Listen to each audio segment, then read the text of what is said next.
Cool. How you doing? Yeah, I'm good. So it's been a bit of a rough day with some of my symptoms today. Just been pretty tired and a bit nauseous. Just a day in the life with POTS, I guess. But yeah, otherwise it's pretty good on my end. Are you sick or anything, or is it just you're just having a down day? Yeah, just having a rough day. There's just, with a chronic illness, when there's a bit of extra stress in your life, which there is at the moment. I teach at uni and I have my own stuff to do at uni. So yeah, just like natural life stress, when that gets added on to a chronic illness, often it can make the symptoms of the chronic illness really flare up, and to the point where the medication can't really cover it that well anymore. Plus it's a little bit crazy in Melbourne, Australia at the moment. Yeah. Regardless. Yeah. So Melbourne is, I think we're about to become the city in the world with the longest coronavirus lockdown. So it has been Argentina, but I think we're about to overtake them because they've just ended their lockdown and we're still in it, and the numbers are pretty close in terms of days. So we're at I want to say 225 days, something like that, in total of lockdown since March last year. And I believe Argentina was at 230.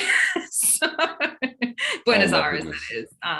So Melbourne in particular, out of the Australian cities, Melbourne's the ones that's been in lockdown that length of time. Sydney's had a long lockdown this year, but they barely had any last year. We had it all through last year. I mean, you could probably try and apply for a Guinness World Record on the back of that. Yeah, well, I believe Buenos Aires has gotten some sort of, record for it, and we're about to overtake them. So, and then congratulations. Yes, thank you. And then on top of that, we've had riots here recently about COVID and vaccination laws and that sort of thing. Really quite violent things going on, and lucky for me, it all kicked off 2 blocks away from my home. So fantastic. So you got front row seats. I have to search although I was going to say luckily that spread all around the city, but it's not really lucky, is it? It's just lucky in my personal case, not in my space. But yeah, it's still just all over the news all day, every day. And, our case numbers are rising. And, obviously Australia's had this thing about wanting to completely eliminate COVID here. So we've wanted 0 cases. So when we see, cases in the high hundreds, and it's not like we have particularly huge populations for the amount of space we have as well. So all the cities are very, very far apart. And so each city is basically its own little island or country, right? And so, when you see your city of 5 million people, going up into the, many hundreds, I think we got up to 700 and something today, which is the most cases we've ever had. It's just this thing's just not ending, even though we're in lockdown. And for me, it's not such a concern. I'm fully vaccinated now, and I don't really mind staying inside that much, but it just gets boring. Yeah, there's only so much you can do indoors. There's only so much Netflix you can watch. Absolutely. And as well, I think it's just I find stress really contagious. So I find if other people are stressed out and talking about how hard lockdown is for them, then suddenly it feels harder for me when I might have just been chilling at home. Otherwise, if that makes sense. Yeah, so I mean, I feel that way about social media. I know if I'm having a good day, and especially Facebook, not so much Instagram. I think Instagram's a bit more selective in what we want to see. But I think with especially social media in regards to Facebook, if I open it up, because I have a lot of my school friends and stuff like that on there, and you tend to find that negativity is a bit more prevalent on Facebook. So you see someone write some, I don't know, rubbish. At the moment, we're going through a fuel crisis in the UK. I don't know if you've heard about that. No, I haven't. No. So it's not necessarily. It's like last year with the food crisis. It was everyone's in lockdown, so everyone went out and bought loads of toilet roll, and it was that happened here as well. Yeah, so it was crazy. So at the moment, the media said that some of the fuel's getting held up at the depots and stuff because of lack of lorry drivers. And honestly, walking this morning, every single petrol station is rammed with people. it's people to get out and walk, use their bikes. I mean, lucky enough, I've got the foresight. I've always kept my truck full.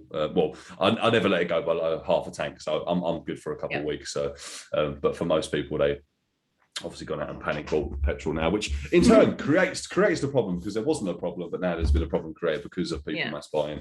And the same thing with the tissue paper. And I think one thing that affected me, sorry, I'm digressing a little bit. I've got a dog that's got major allergies. So one of the things last year for me was brown rice. Like, you can only have like certain meats and brown rice to fill it out. And everyone was buying brown rice. Who buys brown rice? No one buys brown rice. Like, maybe a few bodybuilders and a couple of health conscious people that, you know, have that new year, new me thing, like might buy a brown rice, but everyone was buying the brown rice. I was like, for God's sake, I just need brown rice. Yeah. So I've just tried to ignore that sort of stuff, because I'll get myself wound up again and get annoyed at humanity. Cool. So obviously we're having a conversation today about mental health. You contacted me on Instagram. And we did have a conversation the other day. I'm just more so talking for my viewers now listening. So anyone listening, we had a conversation the other day that was through Instagram, but it obviously got broken up due to signal issues and the fact I had a client as well just turn up for a session. But yeah, we rearranged it today to have a conversation more about mental health, and especially for myself, you're doing your PhD, but with myself, how it's affected some of my clients with where I work with obviously individuals with disabilities. So if we could do like a recap, I guess, and talk a little bit about yourself and what you're doing, and just cool. So I'm sort of in my final year of my PhD now. I'm at the University of Melbourne in Australia, and I'm looking at basically how symptoms of anxiety and depression, whether or not they occur in actual anxiety and depression, or whether you're like subclinical, or even if you have another diagnosis but you just happen to have symptoms of anxiety and depression as well. Anyway, how those symptoms, which are very common and especially common during this COVID era, how those interact with exercise habits. So does your exercise help those symptoms, and do they start to go away when you exercise, or do those symptoms actually stop you from exercising? Like, might you feel too anxious or too depressed to actually start exercising, or to go for your run that day, or go to the gym that day, or what have you? So that's what my research is really about. For the most part, my thesis is looking at that in the general population, but I do have a one study where I compare people in the general population to a sample of people with chronic pain. I haven't got results from that yet, unfortunately, which is slightly annoying, because that's like the most exciting thing I'd love to share. But the rest of it I can speak to a little bit, about how people do feel when it comes to exercising, either in ways that it benefits their mental health, or in ways that their mental health is a barrier to actually starting a program or continuing with a program. So obviously it's with any of this research you're doing, it's quite difficult. It takes a long time, doesn't it, to build up that case study so you can see how it affects people. Excuse me. I will mention I've got a cold today as well. So for my listeners, if you hear me coughing and spluttering, that's exactly why. Not COVID. I've been tested. So for yourself, from what you've seen in the research you've collected, have you seen that correlation? Which affects which? So is it the fact that the depression or the mental health issues affect the fact of exercising, or is it vice versa? Yeah, so it goes both ways. It does go both ways. What I generally have found so far is that pretty much everyone across the board seems to really agree that exercise is beneficial for parts of their mental health. That a lot of people do agree that it helps reduce their daily stress, it helps daily mood, helps reduce daily worries, all of these things that, that if they snowball, they can, snowball really fast. And so a lot of people, I guess, I guess over the years, we've had, especially in Western countries, we've had really effective public health messaging about that. And perhaps it's also coming from people's own personal experiences as well. So people are very, I guess, accepting of that exercise does have these benefits for our mental health. Whether or not people actually believe that it will, take away an entire condition is sort of another question. And that's not really the purpose of my research either. The purpose of my research is more like, does it help you? And if it does help, which parts of your mental health does it help? That's more my exact question. Because when it comes to mental health, and I suppose a lot of different health diagnoses, can sort of fall in this trap, but particularly with mental health, because there's no there's not like a blood test for it, or, you can't just go like, oh, well, you've got that number, so you must be depressed. Like, it's very much based on how that person feels in comparison to how they normally feel or how they would like to feel. And so it's very much a personal thing. So yeah, you could fill out a form of depression and anxiety symptoms, and it might look low to a clinician. They might go, oh, well, your number's not very high on this, but you're normally a super happy person, and this little bit of sadness is actually really affecting you. Mm-hmm. And so we get a lot of this, these subclinical cases where these people could really benefit from some type of help and support, whether that's counseling, even medication, who knows, maybe not for very low levels, but you get where I'm going with this, or more encouragement to, pick up and continue with their exercise programs. But because, there's a bit of a focus around actually having a diagnosis on something, at least when it comes to research in the real world, if you went to your doctor and you said, oh, I'm not feeling that great, they would probably suggest things for you to do, regardless of whether or not they were going to give you an actual diagnosis, especially when it comes to these common things like anxiety and depression. But when it comes to research, I really wanted my research to reflect that in the real world. I didn't want to say, okay, I'm just going to get these people with only anxiety and depression, and if their scores on a scale go down from 15 to 5, then suddenly they're not depressed anymore. It's like, well, that's not really how it's working. I really want to get an idea about how people are actually feeling towards exercise. And a lot of what's not done in the field as well is, it's this very medical thing of saying, okay, we have this group of people with depression, for example, let's basically try to get them be not depressed. They don't care about the actual symptoms that are changing. They just care about, is this person depressed now? Yes. Will they be depressed later? Hopefully not.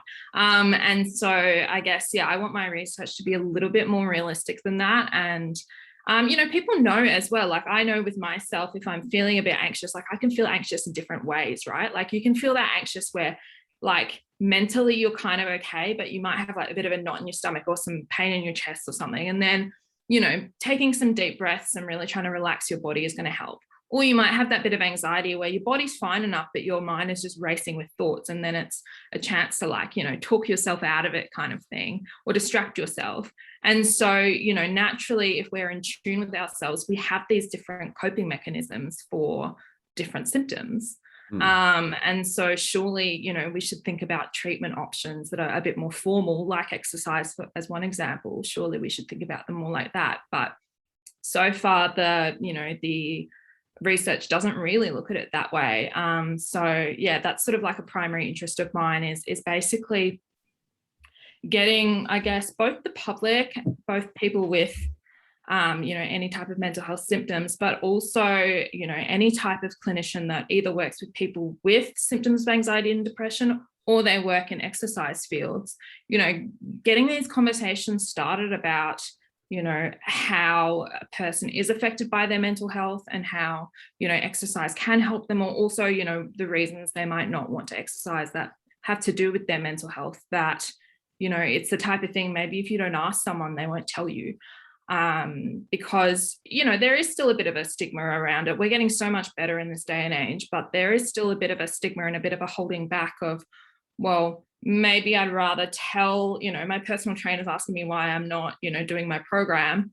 Maybe I'd rather tell them that, that I've been sick, or that I haven't had the time, I've had too much uni work on, or whatever, rather than, oh, I actually have a fear of doing it wrong, or, you don't want to look stupid, or I have a fear there's that sense of pride, there's that sense of dignity. I mean, for myself as a man, I don't often, I've got better at it over the years, but talk about my feelings and how I'm feeling if I'm having a bad day. And you know what? I don't either.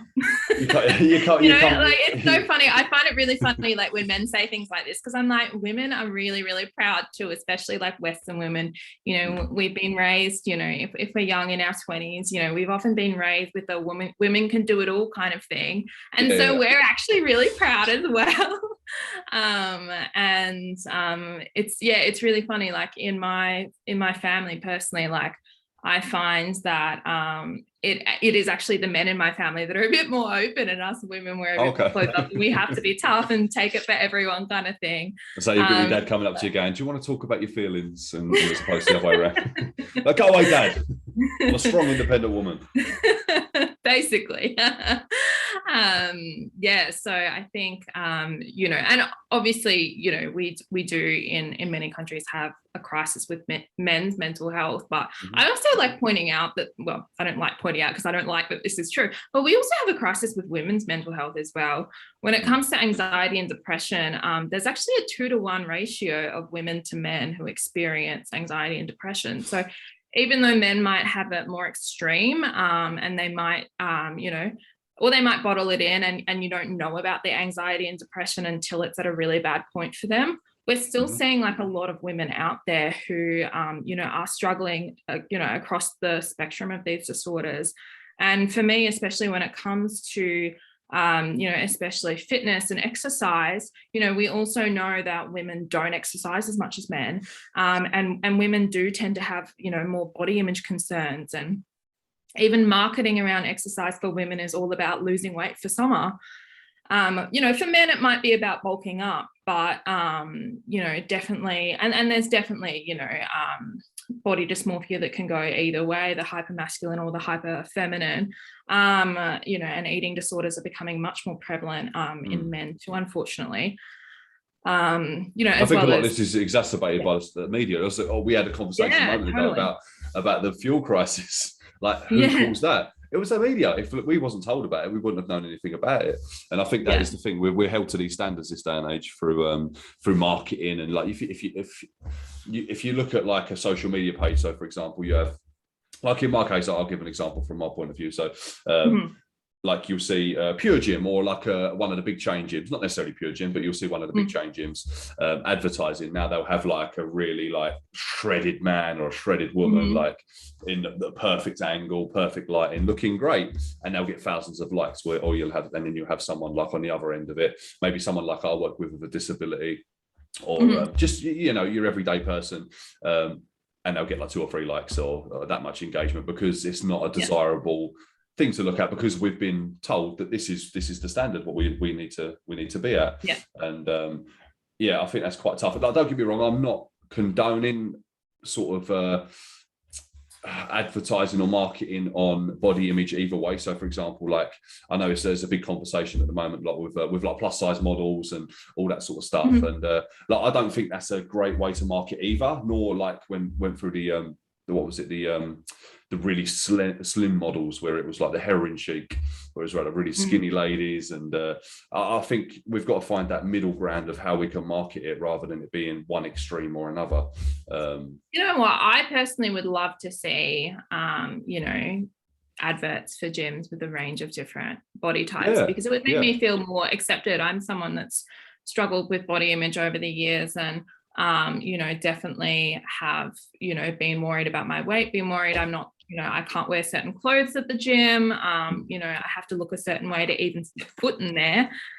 When what they're trying to market is come in here so you will look a certain way. But what it actually says to people is you have to look that way before you even step foot in here, Yeah, and that's one of the questions I normally get approached with when anyone's joining one of my classes or coming to train with me, is like, am I fit enough to start? I'm like, well, I mean, like any point you can be fit enough to start. Like, you don't have to be mega fit to come and train with me. You don't have to be like super skinny or like super jacked to come. Like, you're starting at your own pace. You're starting at your own level. You're not starting at this iconic person you've seen on Instagram's level or whatever. You're starting at your own level. So, and it does create that barrier where people don't think they're quite ready to start. So I'll get myself a bit fitter before I start, but I need to, just get in the door, and get started. Yeah, that's exactly right. And, a lot of what the evidence from what I do says as well is, people are also just, they're really scared about like not knowing what they're doing. And so, obviously, one of the reasons people will come and see, a trainer is that they want someone to guide them through, and that's awesome. But as you say, that could even be a barrier to that. You might not want to look stupid in front of your trainer too. You might want to get some extra, or think you need to get some extra knowledge beforehand or some extra experience, and I think we've all had that moment, the first time walking into a gym, or one of the first handful of times you go in there and you're like, what is that machine? I'm never going to touch it. I'm just going to stick over here with my little dumbbell, in the corner, or just go on the treadmill for half an hour and then leave. We've all been there, but that anxiety that you get coming into a new space, is really strong for a lot of people. And so, when body image is thrown in the mix as well, of course it only gets amplified. So how have you personally found yourself, like, because obviously you briefly mentioned at the start having POTS. First of all, for the audience, what is POTS? Yeah, good question. So POTS stands for Postural Orthostatic Tachycardia syndrome. So there's a bit of a medical background I personally have, and a lot of people with POTS are quite similar to me. So I was born with a condition called hypermobility spectrum disorder. It's basically the same thing as Ehlers-Danlos syndrome. There's just like a small difference in terms of the types of symptoms that you get. But it's a very, very similar thing. So I have super bendy, flexible joints, all of that. My skin's quite stretchy too. And the hypothesis is as well that my blood vessels are also stretchy. We can't really tell that, obviously, because they're inside me. But unless you've got them out inside, test them. I'll just show you one right now. No, I can definitely show you some things with my hands right now. Like my thumb, that doesn't hurt me at all, and my fingers go all the way back like that. And that's no pain. I can do it. On one hand, I have a similar sort of ability to pull that thumb right down, but this side, still a bit flexible, but not as flexible as that side. So maybe. I've got that. Got a little bit of hypermobility. I've got that in every single joint. It's just elastic. I was only my thumb. It's no other joint, just my thumb. I've got it. Every finger, even my elbows will sort of. I don't know if you can see. Lock out. A little bit too far. Yeah, my knees bend backwards. Everything. And so me and yoga is just like the funniest thing. It's just like, what is she doing? Is she broken? Actually, to the point where my doctor told me I can never go to yoga. She was like, that is just a recipe for disaster. You're already flexible enough. Don't do it. Basically, you'll just stretch out your joints and your ligaments will go saggy, basically. Anyway, back to what happens when it comes to POTS. So hypermobility is something I've obviously had my whole life. It's just a completely genetic thing that you're born with. And POTS is basically something that can happen to a lot of people with hypermobility or Ehlers-Danlos. And it's where your cardiovascular system and your nervous system basically dysfunctions entirely. So it's what's called an autonomic dysfunction, meaning all your autonomic, actions in your body, they can just be turned off and on, at your body's will, basically. So it's like your heart rate, your breathing, your digestion, all different things like this can be affected by the autonomic nervous system. Your brain cognition, coordination, any major organ function, anything. I last year, during the lockdown, became quite sick. I'd been sick in a similar way to this once before when I was a teenager, and do you guys in the UK, do you call it glandular fever as well? Mono, what they call in the States? Epstein-Barr virus? Maybe we give it a different name, but I know what you're talking about. Whatever you want to call that. Or the kissing disease, if you even want to call it that. I had that as a teenager, and I was very, very sick when I got that. A lot of people are, but I was very, very knocked out by that. I missed a lot of school, and I was just like constantly out of breath from it, constantly dazed and confused, just tired all the time. All the things you'd kind of expect from that. So we just put it down to that. But of course, not everyone with mono or whatever you want to call it does get the dizziness and the being out of breath, which for me is a sign to say that my heart's I'm in tachycardia, my heart's going really fast. And you can hear even now I get a little bit breathy when I speak as well. But yeah, once I've recovered from that, when I was in school, I didn't really experience much of it again until last year. So I was 25, so that would be 8 years since I'd had it in high school, 8 or 9 years. I was just suddenly very, very tired. And I was tired to the point where, it just felt like my body didn't work anymore. So I was bedbound a lot of the time. If I tried to get up, I would collapse. I could barely go to the shops by myself. If I did go to the shop, I'd have to go to the very, very closest one. I couldn't go to the biggest supermarket down the road. I'd have to go to the closest convenience store or whatever nearby, because I just needed that energy. I was energy deficient.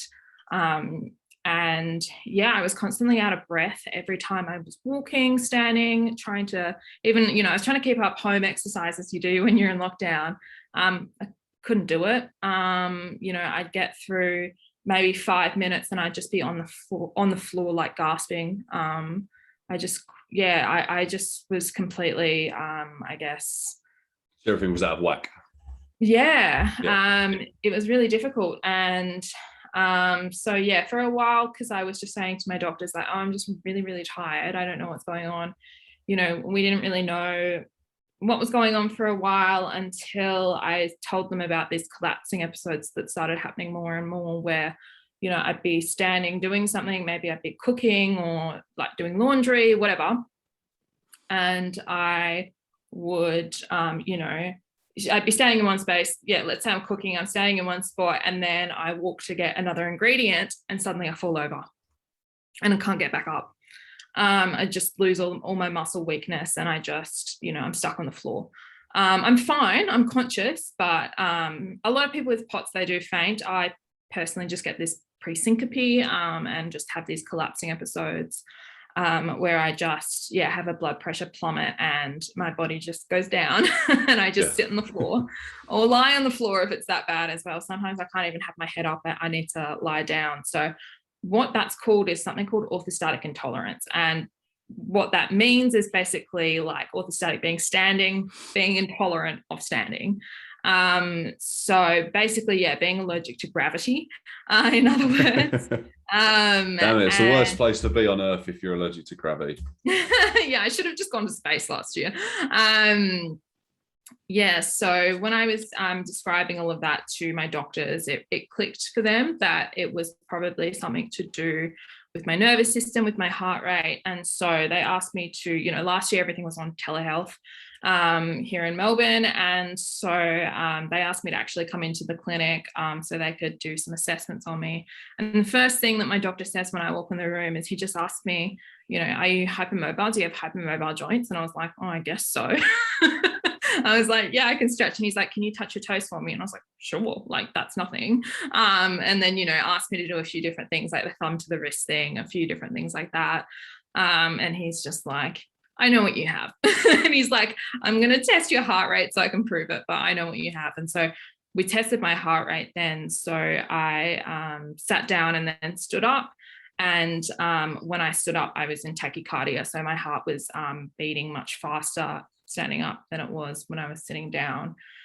And that is, the short story of how I got or the long story, I should say, of how I got my sort of preliminary diagnosis of, postural orthostatic tachycardia syndrome, basically meaning when your posture is standing up, your heart beats really fast. And it's called that.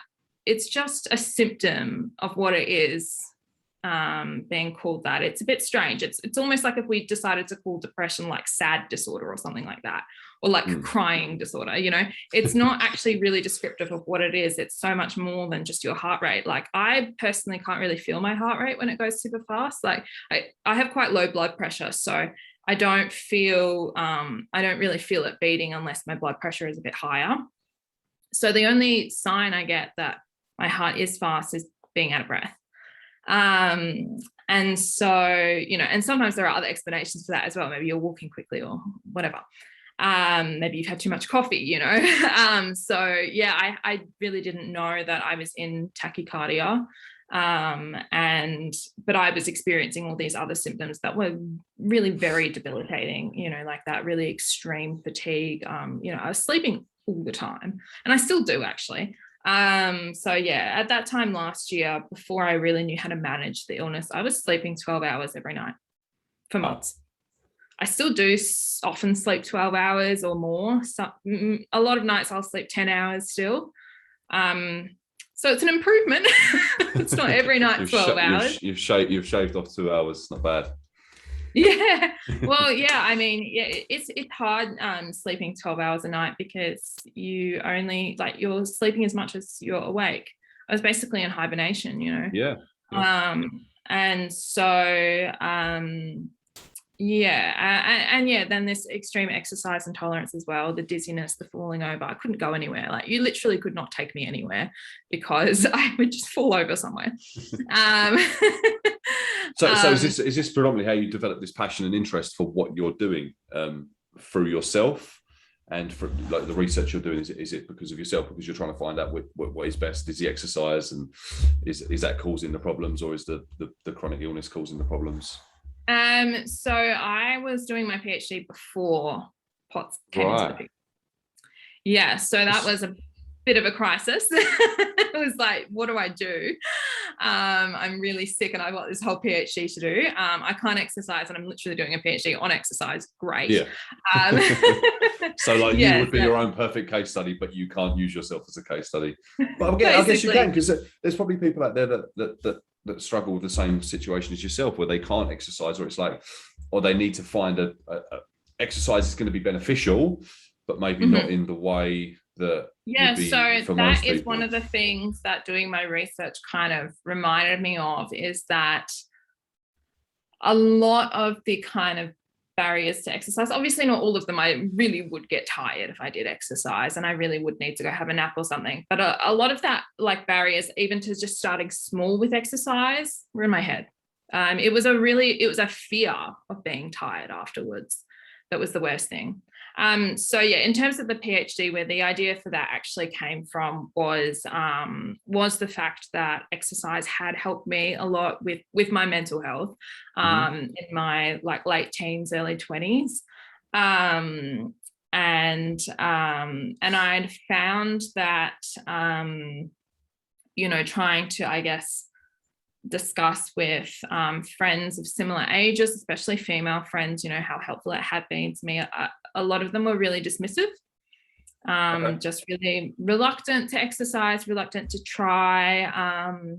And I've just always wondered why that is.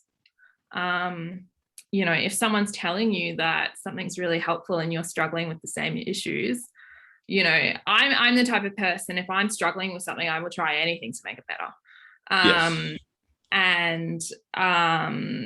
Yes. So I've just always struggled with, wondering why people might avoid exercise, and wondering if that does have something to do with their mental health state.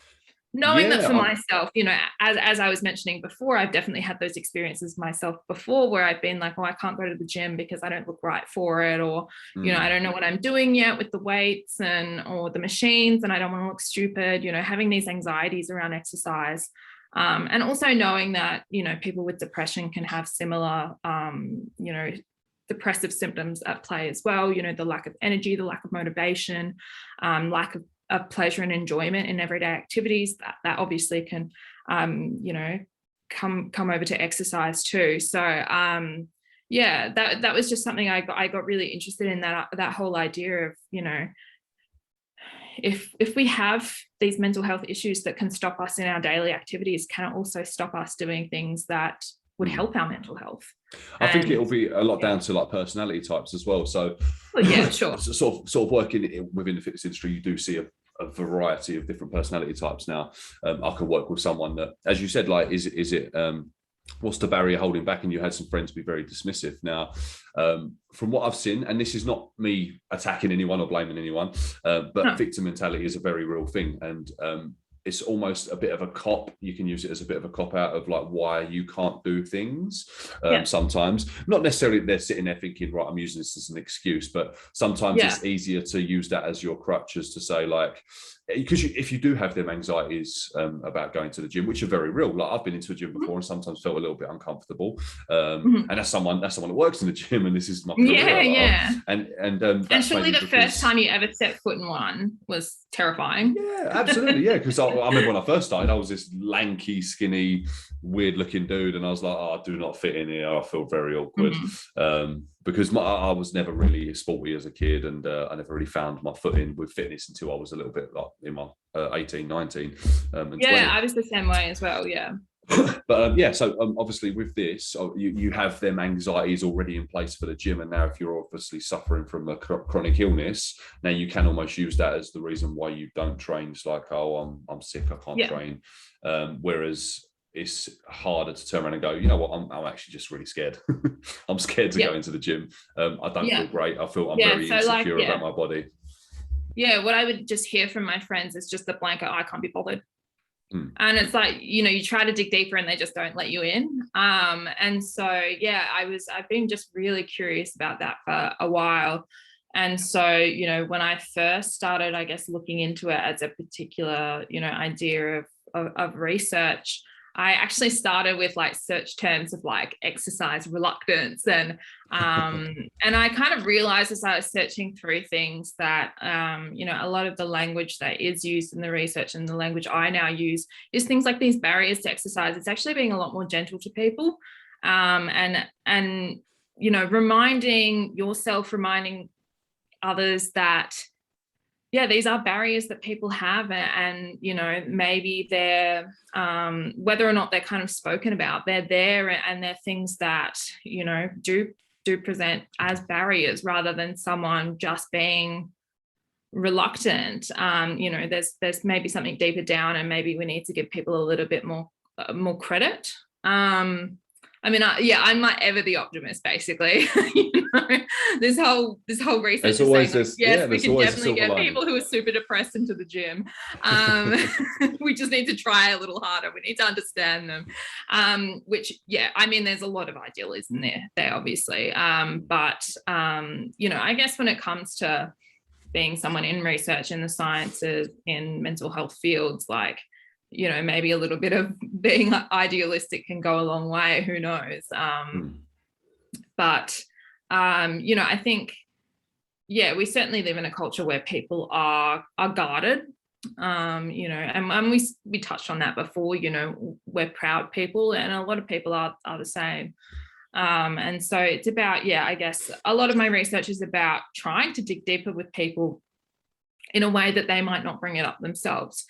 So, basically one of the main parts of my research is that I've created this scale that people can use to, I guess, like tick yes or no, agree, strongly disagree, whatever, to, a list of mental health related barriers and benefits to exercise. So the most sort of common ones that will relate to, I guess, the largest amount of people about these quite general symptoms of anxiety and depression, feeling worried in a gym or exercise space, feeling nervous that people are looking at you, feeling nervous you're doing the wrong thing, not having the motivation, not having the energy, as potential barriers. And then the flip side on all of those for potential benefits, getting more energy from it, getting more motivation, feeling happier in life, feeling less worry and stress.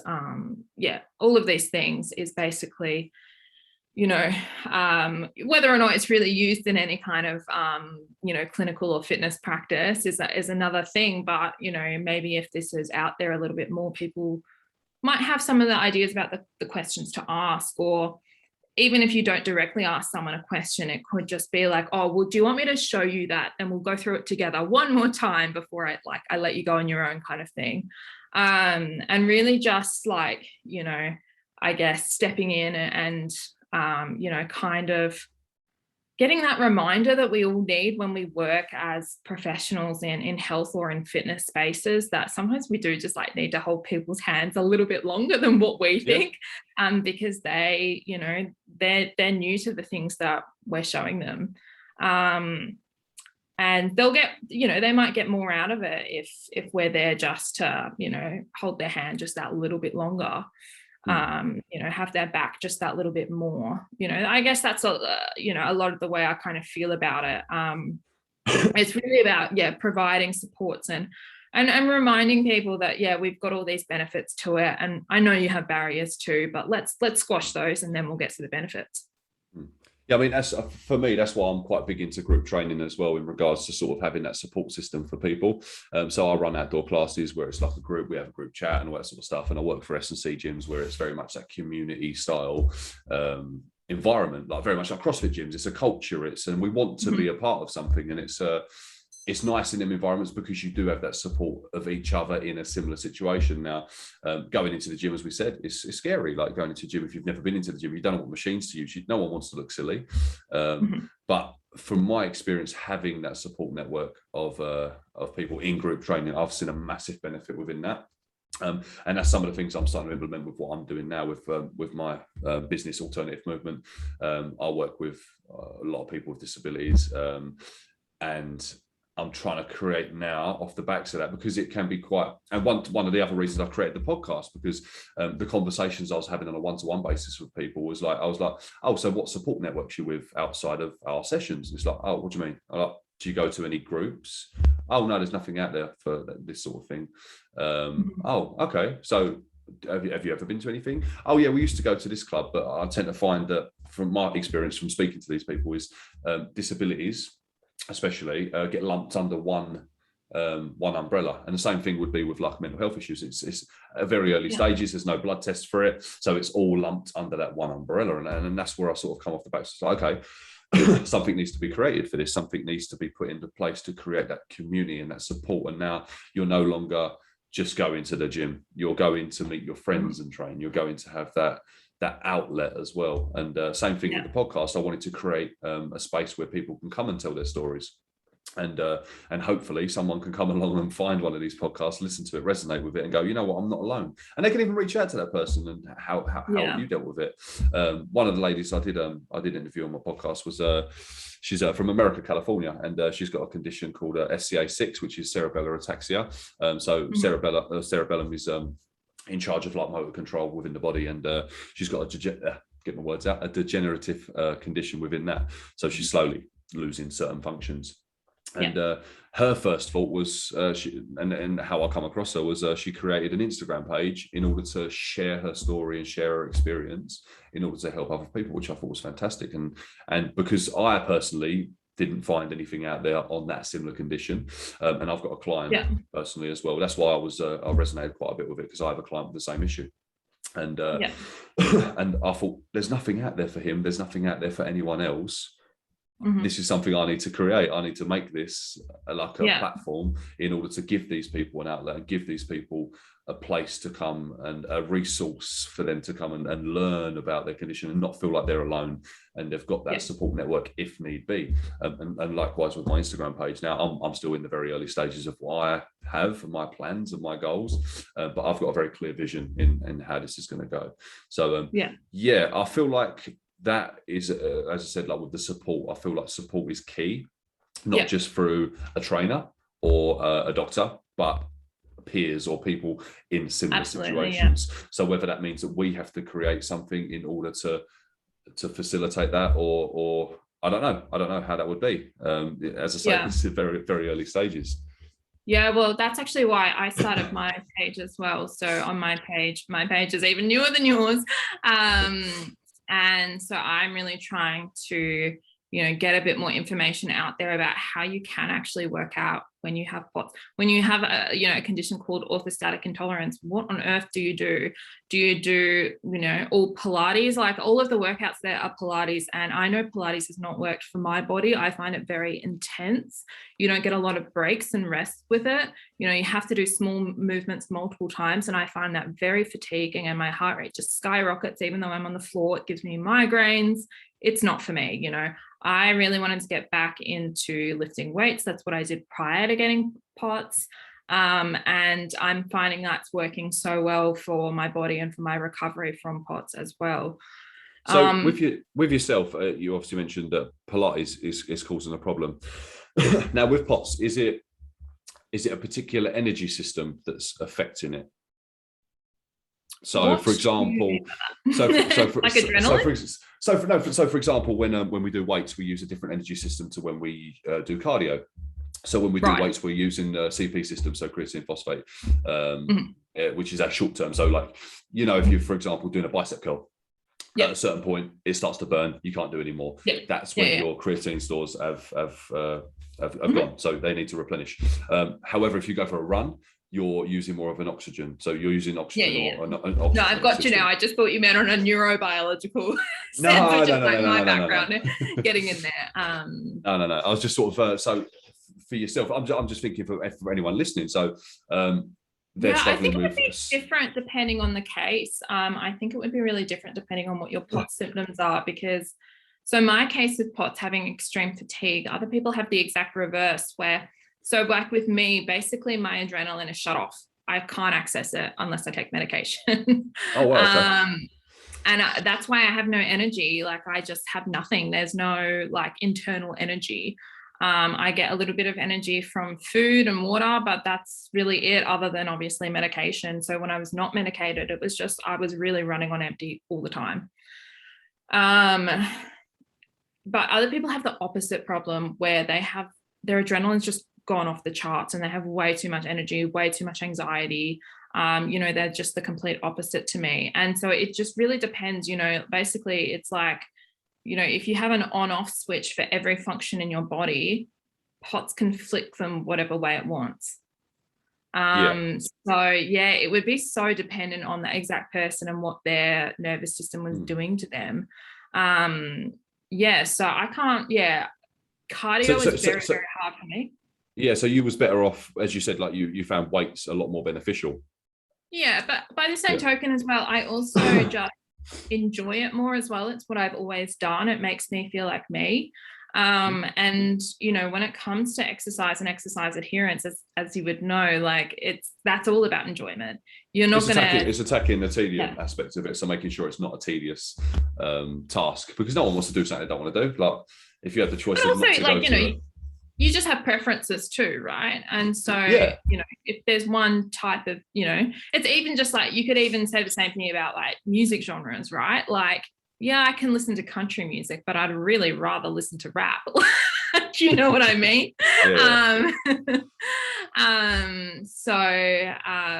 It's like, it's about preferences. It's like, you know, if you have to have, like one channel turned on all the time, like not all the time, but you know what I mean? Like if you have to, you know, have something turned on, like you'd rather have it be the thing that you like. And also that's the same for our mental health as well. Like that's one thing research is really showing, is that, you know, for a while it was all like, oh, physical activity is the best thing for your mental health. Any physical activity, you know, even if you take the stairs instead of the elevator, like that's better for your mental health. And it's like, that's actually not true. What we are finding now is that the best thing for your mental health when it comes to your physical activity is doing exercise that you enjoy as a leisure activity. And so I'm sure that's a big part of the picture for me wanting to lift weights as well, is that I know that I really enjoy this activity. I want to do this activity. So it's better for my mental health. And then, you know, if you have good mental health, then that helps your nervous system too. And I have a nervous system disorder. So that's probably a big part too. And then obviously the other side of the coin is the physical effects of building muscle actually does help your blood flow and your circulation, which is a thing that's particularly bad in my case of POTS. Not everyone with POTS, but in my personal case, I have really awful blood flow, just very low blood pressure. My blood just pools and doesn't really move properly. So actually, I suppose that'll be down to, as you said, like you've got elasticity within your vessels, and so that's probably what I can imagine. Just speculation, by the way. I'm not a doctor, but if they've got a lot of give, you're not able to build up that same amount of pressure within within the vessels, if that makes sense, because obviously that's that's exactly it. So diastolic, so it's so they just don't pump properly. So basically, what happens is I'm actually I'm sitting here and I've actually got my feet risen under the table. You obviously can't see, but I always sit with my feet raised, because if my feet are on the floor, my blood just goes into my feet and it doesn't come back up.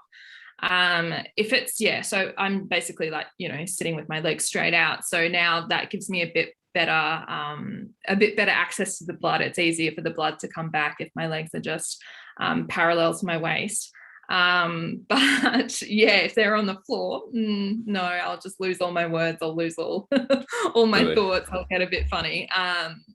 So it's just this really poor vascular tone throughout my body, and so having more muscle mass helps with that. And of course, if you do it right, then of course, lifting weights and doing strength training, for hypertrophy is going to help much more than something like Pilates, which does build muscle, just not as quickly and as efficiently as weightlifting does.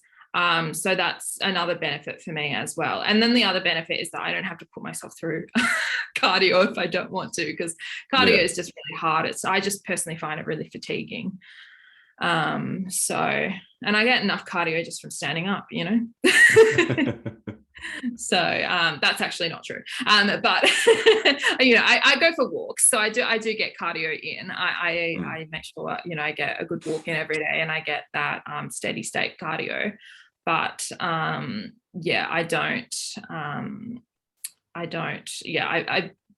I find I've tried going for runs and a bit more intense cardio, and it really just wears me out, a bit too much. And I don't find that with strength training personally, but I think that's something that would be different for a lot of people with POTS, depending on what, the nature of, your nervous system is doing.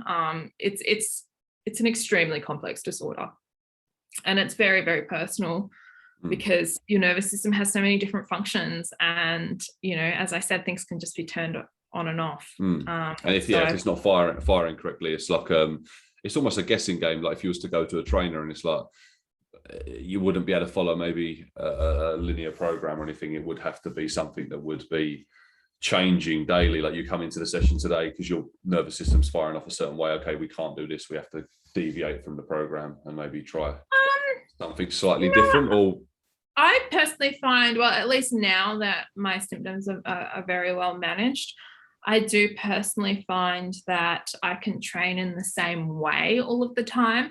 But the way you can follow a structured program that's I might just drop off reps and sets if I'm more tired, but that's what the average person does anyway, right? If you haven't had a good night of sleep and you still want to go to the gym, you might just take off a couple of sets here and there, not do the whole thing, but you'll do most of it, right? And that's just the way I adapt to. In fact, I don't think that my training is really, apart from obviously just being less intense than what it used to be and not being in the gym because of Melbourne lockdowns, it's no differently structured to what I used to do a couple of years ago before POTS. Just the intensity has changed slightly. Well, and the main reason behind that is because I don't have access to a gym. Yeah. Oh, so okay. Yeah, cool. But I suppose the other reason behind it not being as intense as well is because I do avoid, these sort of at-home variations. So, if I wanted if an average person wanted a more intense, squat, for example, they might do a jumping squat, and I wouldn't do that. I'd rather just, do a few more reps or something. Do them back to back, whatever. In terms of the basics of how I train, it's much the same as what it was a couple of years back. It's just, I'm at home, so I can't access the same weights as I would at the gym. When I go back to the gym, I will obviously start with lower weights, but I don't really see a reason why I couldn't still build up to higher weights again.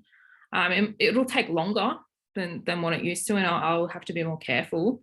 But I don't see any reason why I couldn't still do that. So in terms of me, I guess, promoting what I do and how I do it.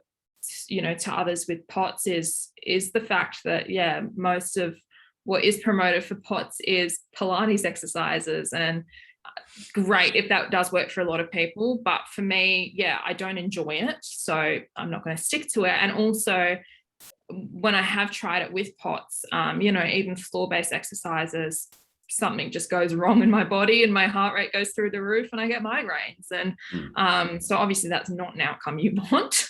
And so, I just really learned to, get back into, strength exercises.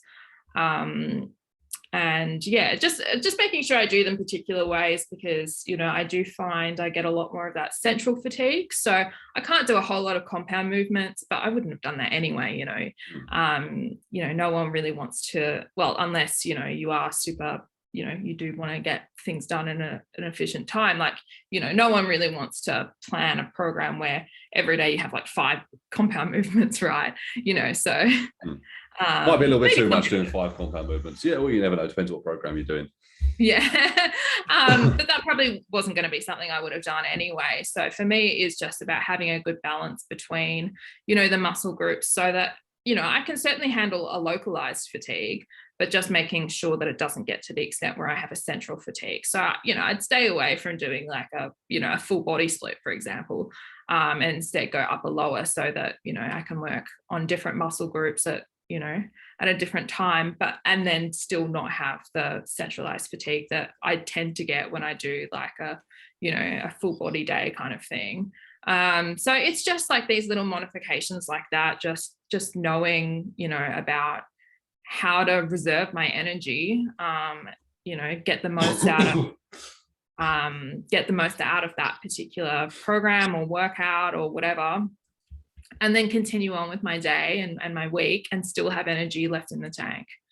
That's really what it's all about for me. And I haven't been able to do that with cardio. I haven't been able to do that with Pilates. A lot of other things aren't open, so there's a lot of other things I can't try, but I have been able to keep that up with strength training. And for me, that's awesome. That's all I could ever ask for. When I first got sick and thought I'd never be able to exercise again, I was devastated, and I really, I was really mad at healthy people who didn't exercise, because I just thought, what a privilege you have, I would love to be in your shoes, but, now I've worked myself up to it. I don't feel that way anymore. I'm like, oh, well, sucks for you, but, I'm back to it. But yeah, I guess that's kind of, how I sort of adapt things, and my story of where things have come from and where they're going. But I think it's totally possible, in general, for people to, if you've had, an illness come in suddenly, or an injury or something like that, come in suddenly, I think it's totally possible to, get back to what you love. And it won't be exactly the same, but you can get back to some version of it that you still like. Yeah, there's always an alternative way to do things, and like I'll always go back to that word, because that's why I created my page. It's on your shirt. It's on my t-shirt, because there is a way to do things, but it's sometimes you might not be able to do it exactly the same as everybody else. Like I wouldn't want to use the term someone that's normal, because what is normal? Like with there's so many variations of people. But yeah, it's just, and that's what I like about what I do, because every single different case is a puzzle, and I like puzzles, and I like figuring things out. And it's like, okay, so I could have like 3 people coming to me with the same condition, and all have to be approached slightly differently because of just because where they're at generally, or the severity of the condition. And it's just sort of it's just taking a step back and having the guts to do it, because I think that's a lot of things. A lot of people are scared to advise anything through worry that they're going to hurt the individual, or they're going to wrongly advise them. But like 9 times out of 10, the person that's come to you is open to suggestions and fully aware of their own condition, and open to failing, because ultimately that's what we want to do. Like, amount of times I've tried new things, like, I don't know, I remember when I first started doing handstands, or handstand press ups, or handstand wall holds. The amount of times I've like fell on my head, like, but I was fully aware of the risk. But and that's the thing, like the overall health benefits of exercising definitely outweigh them short-term issues you could have. Like, I remember I had a woman speak to me once, and she's had arthritis in her thumb, and a coach advised her to stop training, and I was like, so she contacted me. She said, look, I've been advised to stop exercising because it's flaring my my thumb up and the arthritis within the thumb. And I was like, okay. I was like, how often does it hurt? She's like, oh, it normally hurts a little bit after training. Some weeks it's good, some weeks it's bad. I'm like, okay, what are all the benefits of exercising compared to the pain that causes you? And she's like, oh, well, I can walk without getting out of breath. I can do all this sort of stuff. My weight's managed. I feel healthy. I feel happy. My mind's clear. I was like, okay, so you want to give all that up just because you're having a little bit of pain in the thumb? Okay, I suppose you're right. I was like, look, sometimes we just got to push past that initial little problem because the benefits definitely outweigh the negatives in this situation. I mean, don't get me wrong, if someone was having some serious implications from training, I would say, right, okay, you need to ease up. Let's go and see a doctor. Let's get this figured out. Let's make a plan of action. I wouldn't just go, oh, you're passing out every time you train. Just ignore it. Keep training. Have some salt and water. You'll be fine. Have some salt and water. You'll be fine. Take it off, walk it off. Yeah, so it's just finding that level, and I think ultimately that's what your research is doing as well, right? It's sort of finding. Yeah, I mean, it's coming from a mental health perspective, but I mean, mental health can really affect our physical health, where if especially with depression or anxiety as well, you have that extra level of fatigue, in particular, and as well they have physical symptoms in each, especially anxiety has all those physical symptoms that you get. And you can feel physical pain like through anxiety. Like I myself, I'm a nightmare. I will Google something if I'm feeling some symptoms, and it will make it go into a spiral. Like if I feel a little pain in my side, I'll Google it, and then 9 times out of 10 it says something dodgy on Google, and it freaks you out, and then I start feeling the pain elsewhere. And I think last week I had it as well, and I was getting pains in my chest, and I was like, oh, what's this? And I started Googling it. It was getting worse because I was Googling it. And then eventually I just thought, you know what? I think I'm just being a bit silly now. I think it is my anxiety. And you know what? I've been fine. I've been fine since then. But because I started to imagine I had all these problems wrong with me, and I was like, oh, this is it, game over. I'm going to die. I started to develop these pains. Absolutely. And there's both like a psychological aspect to that as well, and then the psychological physical aspect is of that where when we are anxious, we do become a bit short of breath. We take shallower breaths. We don't take those deep breaths that help to relax our muscles. When you go and see a physical therapist and they touch you in a sore spot, and they tell you to take that big deep breath in and out, and then it does help. But you don't do that by yourself when you're anxious and you've got that little bit of physical pain. You keep just taking in those shallow breaths, and it just doesn't help the body, and then everything goes in a really negative cycle downwards. Breathing's super important. Like I've been really doing a lot of research into breathing, and you're right, we shallow breathe. Like how often do we take like deep breaths? We don't in life, especially when we're anxious, because that's an exact effect of the extra adrenaline in our system. Is that adrenaline is telling us to take in small bits of oxygen at once. It's this completely physiological process that anxiety puts us through. It's literally our flight or fight it's affecting the parasympathetic nervous system. Like breathing is super important to regulate that, because you're not, as you said, you're not getting the right amount of oxygen levels in the body, and it can just have a knock-on effect of so many different things. And I think as well, that's another reason that I really love weight training as well, to come back to that, is that you have to focus on your breathing when you do that, and you have to focus on your body movements, and the only other exercise that I can really think that's like that is yoga, and that's something, as I mentioned before, my doctors told me not to do. So for me, like personally, I find weight training can also be like this really meditative thing where I can just focus on my body, that mind to muscle connection, that breathing, my posture, all of these things, and take that hour out of my day, and that's what I get this this sort of physical outlet, and this time to be energetic but calm at the same time.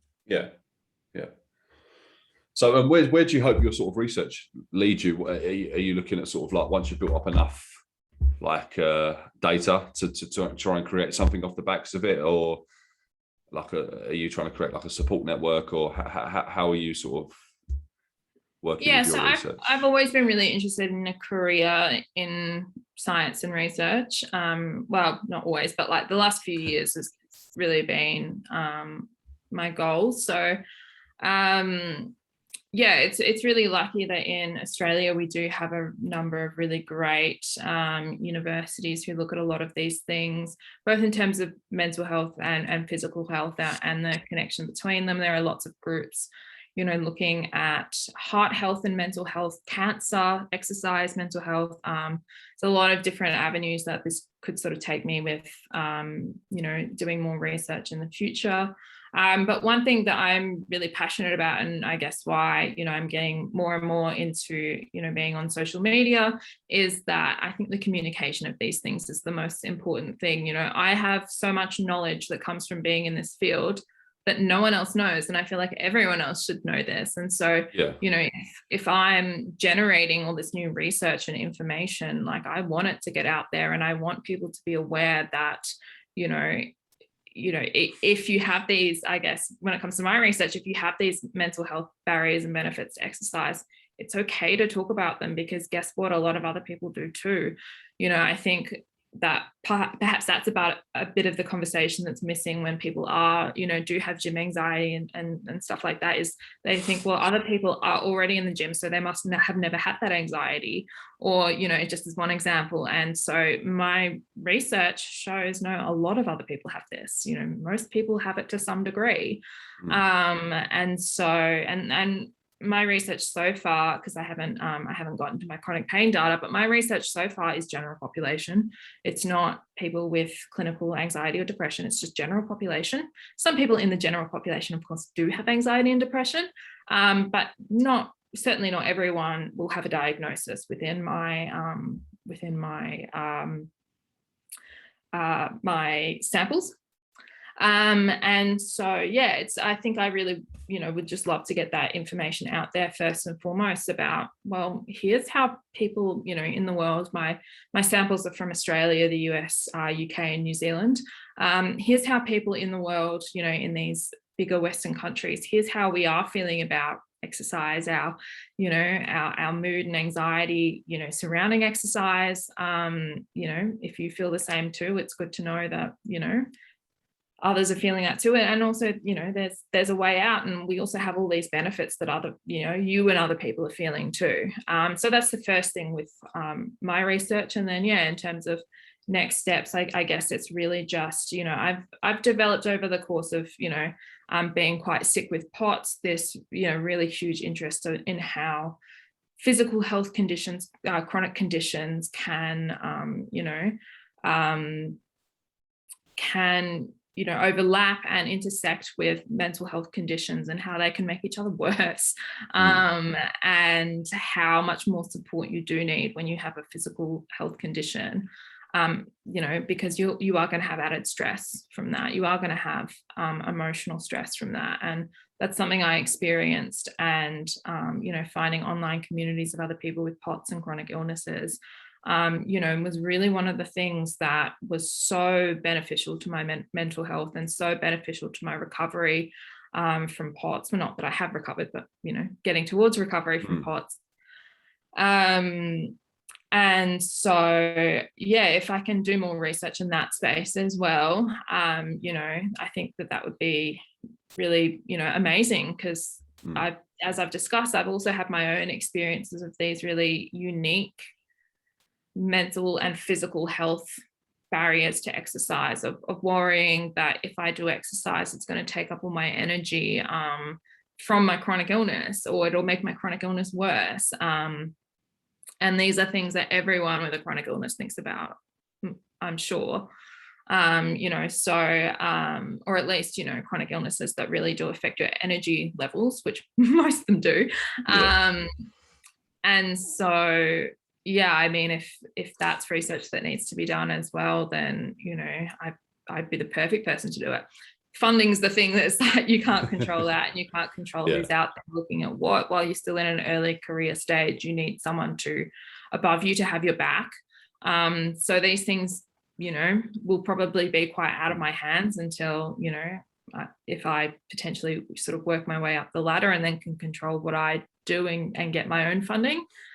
So that's one of the things about being really early in the career. You know, when you're a PhD student, you run your own project, but you're still, you know, in terms of the career prospects, you're still a student, you're still at sort of the bottom of things. So, you know, pushing past that, it's just, you get sort of more and more, I guess, independent with things as you go on. And so, yeah, you're still a little bit, I'll still be a little bit reliant on what others in the field are doing for the next few years of my career. But yeah, beyond that, I think definitely doing as much as I can with, chronic physical and mental illnesses and exercise and healthy behaviors is really, I guess, where my passion is.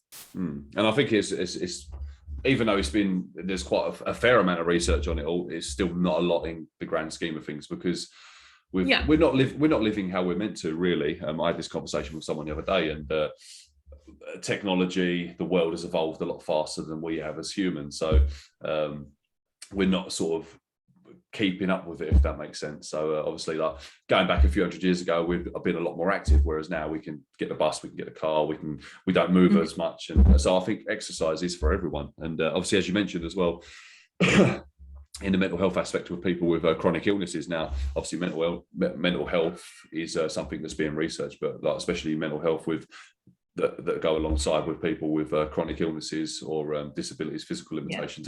That's very new in itself. And from my personal perspective, I see it can go really either way. I think I won't obviously mention names of clients, but I've got clients that suffer with mental health issues, and they've got like a physical limitation, whereas I'll have another one with a physical limitation, and they do not have a bad thing to say day to day. You never see them sad. And that can be a stage of illness too.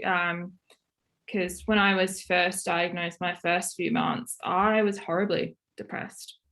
I really thought my life would not get better. I really thought I would be bedbound for the rest of my life. I thought that, you know, and this is a bit of a suicide warning here, I really thought my life was not worth living.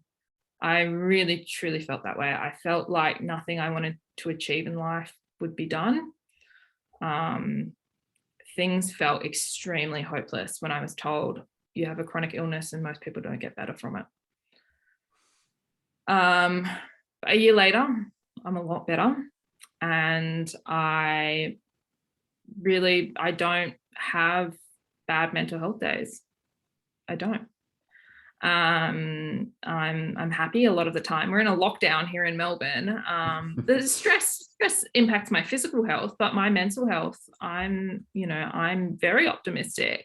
You know, as I've mentioned a few times throughout this conversation, you know, I'm very optimistic about my own future. I'm very optimistic about the future of the world, even despite everything that's going on.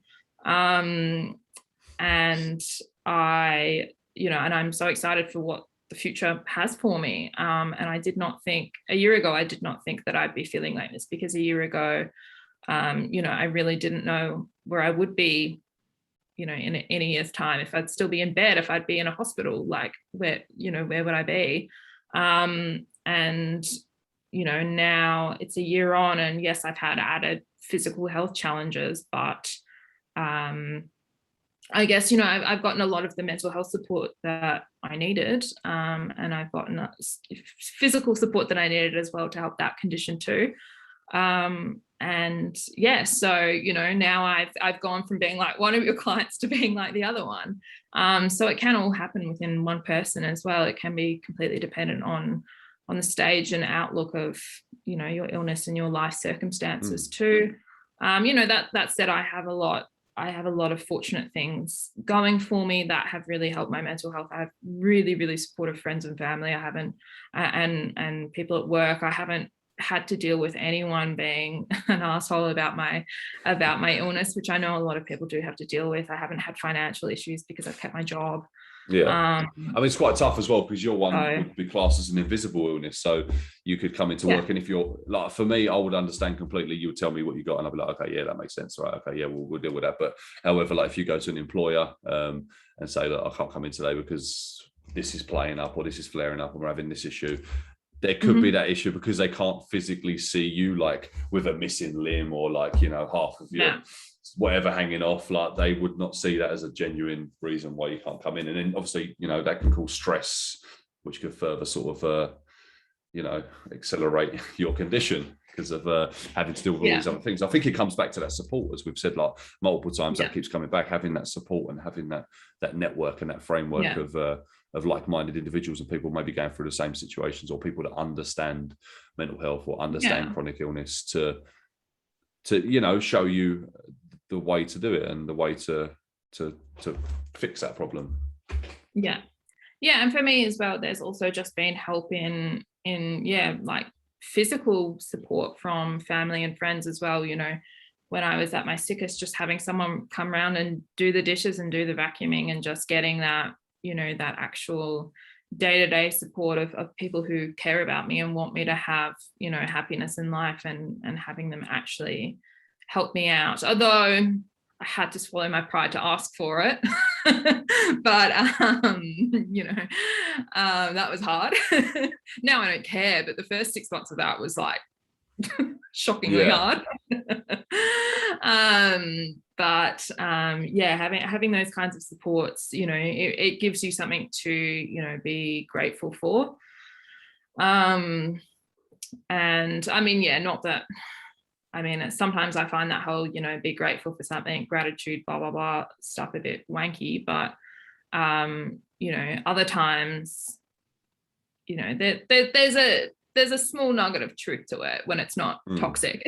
It's not for everyone, this that sort of gratitude stuff. Like for me, it works quite well. I don't necessarily sit there in bed in the morning and go, right, I'm grateful for this, that and the other, but I'm once again, I'm very optimistic, so I'll always see the bright side of something, or I'll wake up and well, for me, I can only like be grateful for something if I'm already in a good mood. If I'm in a shit mood and I have to be grateful for something, I don't want to be in a grateful for that. I want to be mad right now, you know. I see. I'm pretty good at stomping them out. I do have, sometimes I'll wake up and I'll have that instant chatter in my brain, like especially being self-employed, you sort of have them thoughts in your head. Oh, my business is not going well. I've not got enough revenue coming in, or you have like, oh, I've got to get up for work today. I can't call in sick. Like I've been sick for the past 2 days and I've still gone to work, and you do have them little negative thoughts crop up in the morning, but I'm pretty good at sort of stomping them out quite quickly. Like I think for me, having a morning regime is key. I find getting myself ready in the morning. So I'll have my process, like I have dogs and cats, but I'll always make sure I'm sorted out first. So I'll have my coffee, I'll have my breakfast, I'll prepare all my stuff. I'll have like a podcast. Do the animals not like kick up a fuss about that? No, they know. That's the deal. Anytime I turn on the kettle in the morning, my cat is just screaming at me. To be fair, my cat isn't. They're both asleep over there. You won't see them. I've got two hairless cats, so they're just asleep. I won't wake them up, but. But there was a point where I would get up and I would try and do everything at once. Like I'll try and feed them, I'll try and do my breakfast, and then like I had the dogs like jumping up, and they're like the cats are jumping around. I'm trying to do. It's just chaos. I'm getting stressed out. I'm spilling coffee everywhere. My coffee's cold. My breakfast's ruined. Everything's burned. And I just found that led to a very chaotic morning. Whereas if I focused on myself for that first 30 minutes of waking up, having my coffee, having my breakfast, before zookeeping, I just found everything just run a lot better throughout that day, because I didn't set myself up for failure with that stressful morning. So for me, definitely mental health wise, if I'm having a negative thoughts in the morning, just making sure I wake up and I just get straight to my structure, my morning routine.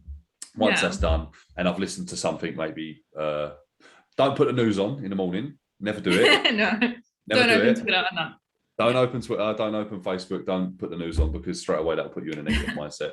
I normally have a podcast lined up for the morning that I listen to, and it's always something either business related or self-betterment related sort of stuff, and I'll pop that on in the morning, and that just starts me up. And even if I go for a walk, like this morning I went for a walk and I listened to a podcast about a similar subject, actually, morning fulfillment, and making sure you tackle these tasks in the morning. And I just, even if I'm stressed out, I'll come back and I'll feel good, because I've had that positivity, and I think positivity breeds positivity. That time for yourself. And as you said at the start, like negative mindsets it's contagious. Like if someone's got a negative thing to say, it's contagious, and it can put you in a bad mood and put you in that spiral. And the spiral of negativity is such a, you know, it's such a strong thing for us as humans as well. It's really, you know, we really do seem to have like two spirals that could happen. You either have a positive one or you have a negative one. You can't, it's very hard to, as humans, we're not very good at living in these shades of gray. We are quite black and white,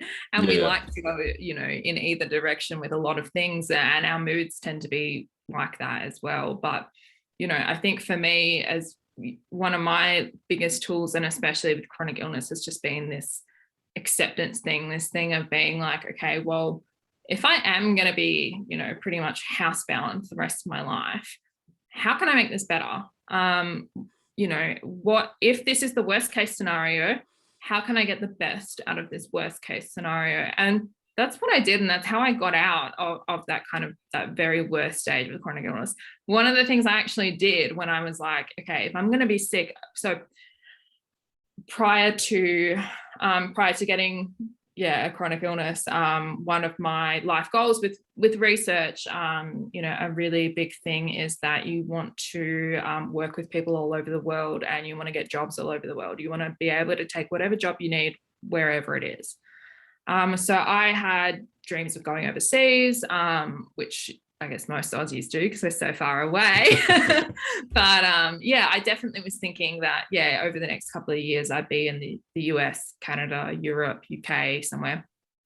And when I was really sick and housebound, I was like, I can't get on a plane. I can't go to a new country by myself. That's just not going to happen. And it just really felt like, as I said, it really did feel like my future was, just crumbling in front of me. And so one of the things I did, I was thinking, okay, well, if I'm going to be, in Melbourne for the next few years at least, if not the rest of my life, and never leaving except maybe for tiny holidays, like, what can I do? I adopted my cat last year when I got sick. That's what I did. Nice. I was like, I'll get a pet, and I'll have my little companion. I'll have someone to take care of and take care of me too. Not that she does, but, and that was one of the, the biggest improvements I had, is that, I've adopted, this cat who's now like, my little best friend. And it really made, my home living space really positive. When you've got pets at home, you want to be at home, right? So, oh yeah, definitely.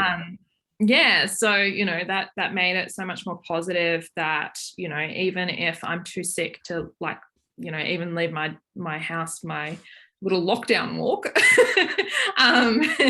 then, at least I can just stay home with my cat on my lap and watch a movie, like it's, so I think it goes back to that support once again, regardless of what the support is, every time. But I think we can also get a lot out of accepting where we're at. And that doesn't have to mean I'm accepting things are shit and things are going to stay shit. It's like, no, I'm expecting that this is the scenario, but there are ways that I can make this scenario better. And I think that, again, I think, there are a few themes we keep coming back to, but I think optimism can come out of acceptance too. I think if you're really in denial about something, then maybe you'll be optimistic, but obviously it will be like delusional if you're in denial about something. But if you're really accepting of where things are at, then you can, really be able to see, where things, like realistically, where things could be, and get sort of the most out of any situation. And you're not going to be catastrophizing on one hand or being completely delusional on the other. Because I think as well as if you're looking in that negative light, and you are pessimistic about the future, you don't look for ways out. You're stuck in that, as we say, that spiral, that downward spiral. And whereas changing your mindset and saying, look, I can't control this. This has happened to me. Shit happens, basically. How can I best make a situation out of a bad scenario? And exactly that's what you've done. You've accepted it. You've gone, right, okay, not ideal. Didn't really fancy having this, but I've got it now. Let's get a cat. Let's start looking on the positive things, and it's worked. You know what I mean? It's picked you up, and even though yes, you do have probably down days and days that you struggle, you just have that little reminder in your head. Okay, like yes, I'm with this. Yeah, but you know what happens as well? Like when I have collapsing episodes, which thankfully do not happen as often as they used to, but as soon as I started accepting my illness, when I would collapse, I would just laugh and be like, I'm on the floor again, cool. Like I wouldn't stress out, and I wouldn't be like, oh shit, I'm on the floor and I can't get back up, like this is awful. I would just be like, I'm on the floor, I'm just gonna have to sit here for a few minutes and then I'll be good. Like, and being able to change my mindset about it. And also, I think that was also, another thing I did in terms of the acceptance that really made a huge difference was, I've been pretty much from the start, not too long after that diagnosis, I've been super open. Everyone who knows me knows I have POTS. So like even my personal social media, my personal Instagram, I've talked about it a lot on there. I've talked about it to death on there. That's why I need a new account. Even on my professional Twitter page, I actually mention it on there too, because I figured like, some people might not want to disclose health information for, potential employers. But I went, well, if someone who's going to employ me and be my boss doesn't want me because I have a chronic illness, like I don't want them either. No, you don't want to work for that person, because then you're going to run into problems. So yeah, like they should see, they should be impressed by the fact that I'm still, out here trying to do what I want to do, even though I have this extra obstacle, and that I'm still, making the most of, my studies and my career, even though I have this extra obstacle. And in some cases, I think it's, it's even a strength to have these obstacles when you're working in healthcare, because you get a better idea of what a lot of people that your research is supposed to help, you get a better idea of what they go through. Yeah, no, absolutely. I completely agree. So, I think that, but that's all just come from this openness of it, and in fact, it pushed me to be open. It pushed me to accept, being so open pushed me to accept it as well, because if I'm going to tell everyone I have this thing, then everyone knows I have this thing, and then I have to admit that I have this thing. It's almost like that accountability side of things as well. So even though it's not necessarily accountability, but it's because you've admitted it, you're open about it now. Okay, you've got to deal with it. Same with like accountability. I use my social media as a bit of an accountability tool for myself, like in regards to my training and what I'm doing in life, and like keeping me on to, like I'll put up videos of me walking my dogs in the morning, like, and because that's now expected. I feel like people expect that. Like it sort of pushes me more so to take my dogs out early in the morning. Likewise with staying on track with my diet, I'll post a lot of stuff so people know what I'm eating, and they can follow some of the recipes and meals that I have. I'll post that as well, and that keeps me on track, because I know today, I've got to post my meal later. I can't really slip up and mess about and eat some crap. And likewise with my training, like I put some of my workouts that I do, like my own personal workouts, on my stories and stuff. So once again, that's that accountability. So by telling people things, I think it holds you accountable, and regardless whether that's like the betterment of yourself, whether that's like training, or in regards to yourself, where it's your condition, and having that acceptance behind it by telling other people, it's sort of right. Okay, this is real. We've got to deal with it. Let's deal with it. Let's not. This condition I've never heard of before. It is real. No one else has ever heard about it before. I mean, I've heard it a lot of this particular condition a couple of times, but it's really weird. There's really good awareness about it in the UK in particular. In fact, all of the information that I initially learned about POTS was from the UK, and it's it's just not something that's talked about in Australia at all. I mean, in Australia we have some like kind of cultural things, I guess, where people don't really talk about. I mean, I guess this is the same in a lot of Western countries, but or maybe a lot of countries worldwide. But I feel like a lot of the time people don't really talk about illness and disability unless it's like, like that disability porn kind of thing. I feel like random little diseases and stuff, people just like don't talk about it here, and it's very, very secret for a lot of people. It's not one of the popular ones. It's not the fashion disabilities to have. Even the popular ones, you probably wouldn't know someone has that unless you're really close with them. Here in Australia, I feel like people just are not open about it unless it's a visible disability, to be honest.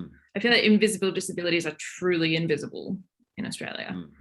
And I mean, that might be the case in a lot of different communities and a lot of different places, but that's something I've noticed here in Australia. And I noticed when I started being really open, saying, I got this thing called POTS, I actually got messages from people I've known for a really long time saying, you don't know this, but I also have a chronic illness. And I was like, what? like, you know, and in a funny way that actually like spurred me to keep on talking about it, because I'd sort of seen that, you know, as I mentioned, I had such a hard time when I was diagnosed because I felt like I didn't know other people with chronic illnesses. And so therefore people with chronic illnesses must be really sick. And then to find out that, yeah, some of my friends who have these completely invisible chronic illnesses, you know, have this story of illness behind them, and look where they are now. I wanted to make my version of that public so other people could know about it and see it, even if they wanted to keep things private themselves, you know. You know, I'm obviously very talkative. I'm obviously like a bit of a loudmouth. So like, I'm completely happy to, you know, be this open book and have my story out there if, you know, if other people aren't willing to, you know, tell their own story. But if hearing mine is helpful, then, you know, that's, you know, great in my books. Yeah, definitely. I think that's super important. And once again, one of the reasons I did this, because you've seen there's a problem, and that problem's not being addressed. So you've, you know, put yourself out there as a spokesperson in order to address that problem. And I know for me, I was quite worried to be the person that addressed that problem, because I haven't got a chronic illness, I haven't got a disability. Yeah. But you know, it's my passion, it's the people I work with. So I was like, this problem needs to be dealt with, and I was a little bit hesitant in order to be that spokesperson, because I felt like a bit of like an imposter almost. Part of the issue with trying to be a spokesperson when you have a chronic illness, and I'm sure with disability as well, is that you have other things to deal with. You're tired, you have medical appointments, like you probably also have a job to hold down on top of that. Yeah. So I mean, these are like my personal things where it's like, I would love to be on social media a lot more, but like, yeah, often I'm just so tired and I've got stuff on, and you know, I just don't have the energy for it. So, you know, if there is someone who has that energy and, you know, knows my stories and stories of people like me and is able to, you know, tell them in, you know, a respectful way, but do that openly, you know, I'm like 110% for it, because that's one of the really hard things about, you know, being chronically ill, is that we, you know, have so much trouble advocating for ourselves because we have these like physical, mental like exhaustion in general. Yeah, and you could go for a period of being very active on social media, but then because you're going through that potential downward spiral with your mental health, even your physical health as well. Like I used to have times when my phone is too heavy to hold in my hand. Like my brain just won't work to post anything on social media. Like, you know, you're just not there. Like, you know, some days I wake up and it's like, you know, it's like I get that experience of what I can only imagine, you know, new parents with a crying baby feel like, you know, do you see them posting on social media? No, like too busy dealing with a crying baby. Yeah, exactly. So yeah, I mean, that's one of the really hard things. And I had a bit of a struggle with my uni a bit earlier this year, where I had a really tough time getting accommodations. I didn't even actually really want accommodations. I just wanted it like listed on my record that I have a chronic illness and that it might cause me, you know, some troubles in my candidature. Like that's all I wanted, was some documentation of it. And I just got like a lot of no's back, and I was like, what the hell is going on? So, you know, I kind of did a little bit of campaigning for that on social media, but even like that was super tiring. And it was really hard getting through to people and communicating with the right people. Like that required a lot of energy. And not only does it require a lot of energy, like normally, because communicating with people can be annoying when they don't respond, but it's also, you know, when it's so personal, it's like that emotional energy of like, I need this thing, and like this person just won't give it to me, and they just won't talk to me, you know? And so it's like, it's that emotional energy that, you know, goes into it that, you know, really increases that struggle as well. So, yeah, I mean, I certainly, you know, when it comes to me advocating for my, you know, illness and my issues online, you know, I'm very, you know, I'm so accepting of people who don't do the same, but they have their own chronic illness and struggles, because, you know, like it's tiring. And, you know, if if that's just not your personality to be that open, and that makes it even more tiring, maybe you're quite introverted, and then, you know, maybe you have a fear of judgment, discrimination, all of that on top of it. It's like, totally understand why people do keep it quiet, you know. Oh, it's tough. I remember posting, like, the first time I ever posted something on Instagram when I first started out as a PT, I had to like press like send and then just close my phone for like an hour. I didn't want to look at it. I was like, I still do that. People are going to laugh at me. People are going to say stupid things, but you know, you just get comfortable with it. And the lucky thing with what I do, especially with like the disability stuff, is if anyone does give me any negative feedback, they're going to look like a right arsehole. Yeah. What, you got a problem with me helping people with disabilities? Oh, shame on you. So yeah, I mean, but you know, you do get over that, and you sort of, you do find that people, like, even though they might not say nothing now, like, it's taken sometimes, like, it's been 10 years. Like, I've had people follow me for 10 years, and then one day they've said something to me like, oh my God, your page has helped me. Like, I don't think you realize how much, like, you're just putting your daily motivational stuff out, and your workouts and all these bits and pieces have really impacted my life. And all of a sudden, we don't see that initial feedback straight away through social media, but over time, I mean, as soon as I opened the alt movement page, I was getting inundated with people going, oh my God, this is exactly what we need. So hence why I pursued that more so. But yeah, it's just having that. And once again, if you are suffering from like your mental health, anxiety, to post something, being an advocate, you're exposing yourself. You're like, this is me, this is my problems, I'm trying to help people. And it's like, as you say, you're just like an open wound, exposed nerve. And it's terrifying. And also, I guess, you know, there's and this is just for like anyone on social media that talks about, I guess, anything that has like a business or professional element to it as well. But like, and also, I guess, when it comes to illness, but you know, there's that like imposter syndrome as well. It's like, is someone going to misinterpret what I say? Am I saying something wrong and someone's going to correct me, and this will be embarrassing, you know, like no, but I think if someone does correct you, like if I was to say something wrong and someone corrected me, I think the best thing you can do in that situation is not panic and just take ownership of it and say, okay, I was wrong.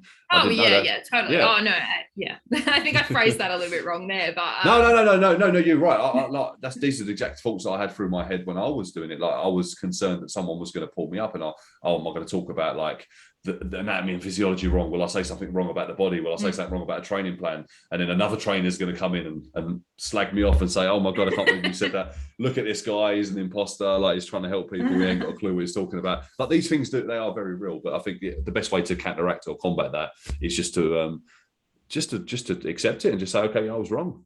Like, I'm human. We're all human. We all make mistakes. Thank you for correcting me. And now I know better. And then, like, what can I say to that? You're done. You've stopped that, like, that discussion, that argument, that embarrassment there straight away. So with yourself, like, I wouldn't feel worried about putting anything out there, because if anyone does correct you, just be humble. So thank you.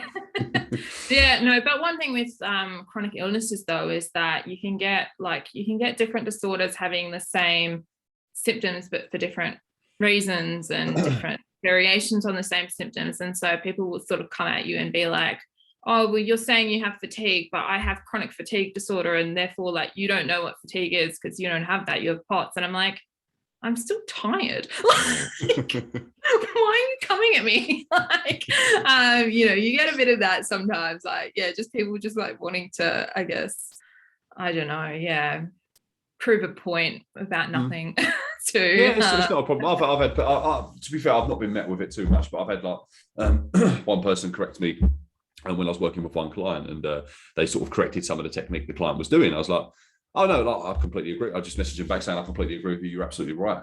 In this certain situation, I didn't do that, what you're suggesting with that client, because of they had underlying mobility issues, and I wasn't able to get them in that position. So we done it like this. But thank you for your feedback. I'll definitely take that on board for next time. And I think if you attack it like that, like, you can't really be wrong. Like, I know why I'm doing things. Anything I put out on social media, I'm very purposeful of why I'm doing it and why I'm putting it out there, and I wouldn't put any wrong information out there. So but it did get my back up initially. They messaged me and I was like, what are you saying, man? What are you saying about my... But then I sort of thought about it. I was like, no, you know what? He's just trying to help me out, like, and I just sort of that back. I could have got into a massive argument. No, but on the flip side as well, like, that is one great thing about the chronic illness community, and I'm sure the disability community, you know, just as much, is that people understand that you need to make your own modifications for, you know, different things that are going on in your body, because people understand how different everyone's bodies are. And, you know, if you have an illness or a disability, you understand 100% or 110% that the person next to you who's got the same, you know, disease, disorder, injury, whatever, they're going to have a completely different presentation of it, and they're going to have different symptoms, and even like a different, you know, physiology, just, you know, just based on the way that, you know, they were born, their genetics, all of that.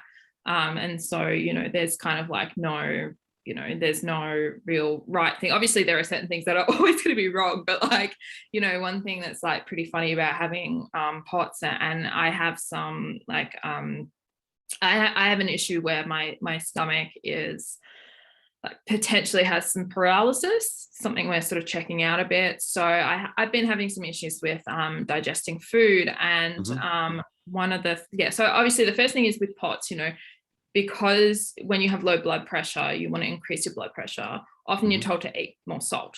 So that's one thing I have to do that's against general health advice. The next thing is, because I'm having these issues with getting food down, I have been told to take in like less fiber in my diet, have more simple carbs.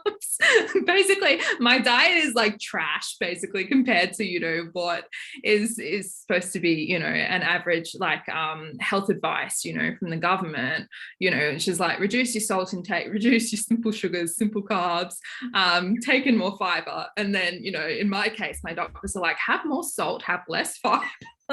More simple carbs for you. And I'm like, okay. Well, I mean I guess that'll be down to being affected, like the autonomic nervous system. Obviously, that's it. That's like the digestion is that's what it's about. Like, it's something that happens without our conscious awareness. So if it is affecting that, I guess, well, your stomach has to move a certain way to pass food through, and if that's being turned off, then food, I guess, is just sitting there and not moving correctly. Am I right in saying?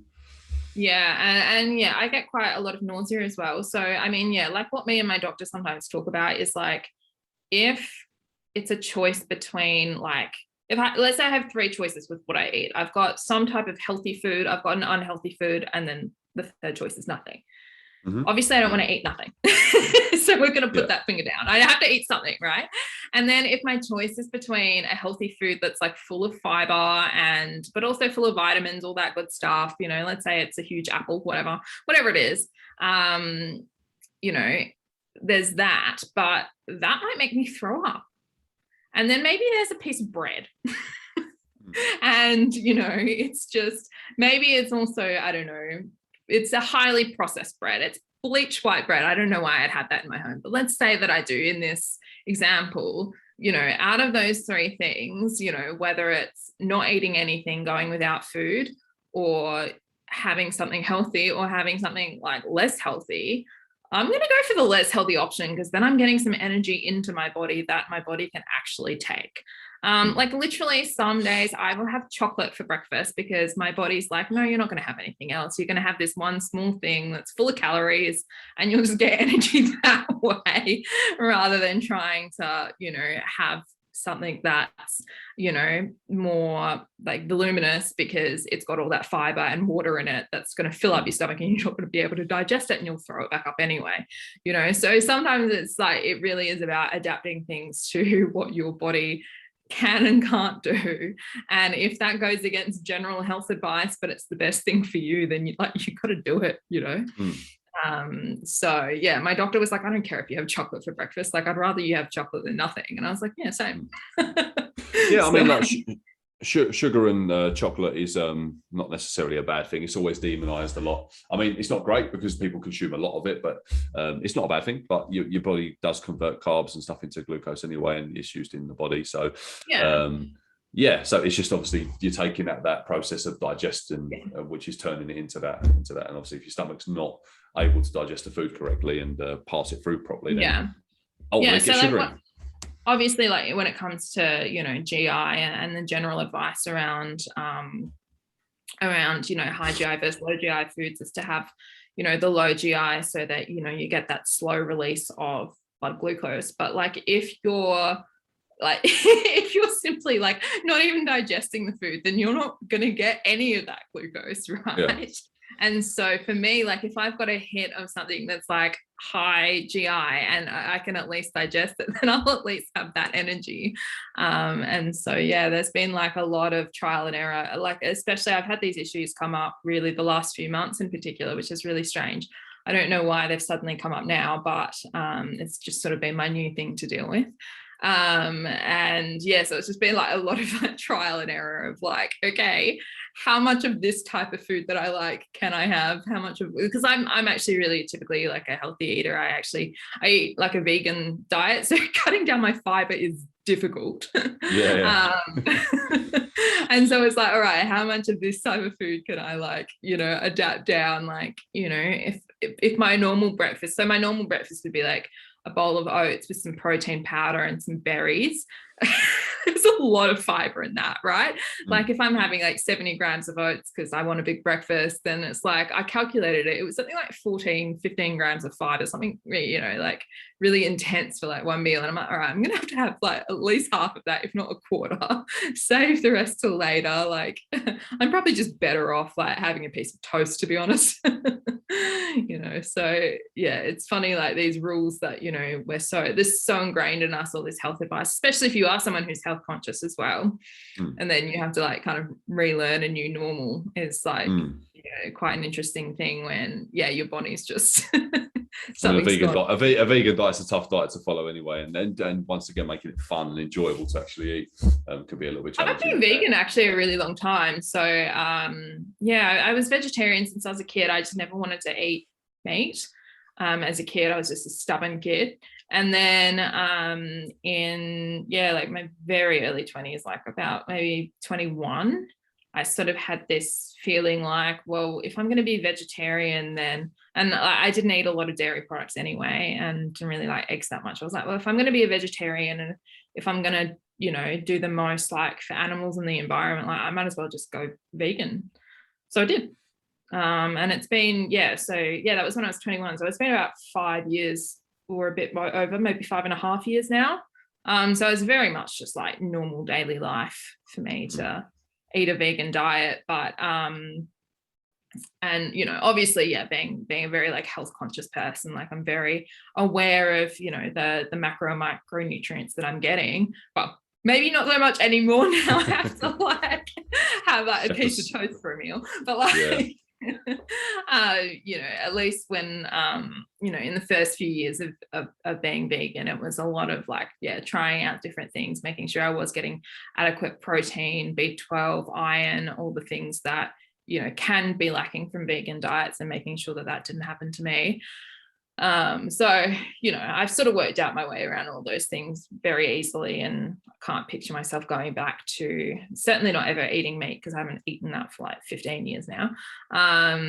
And dairy and eggs really just don't interest me. I feel a bit sick thinking about them personally. It's just like sometimes when there are foods you don't eat for many years, you completely lose your taste for them.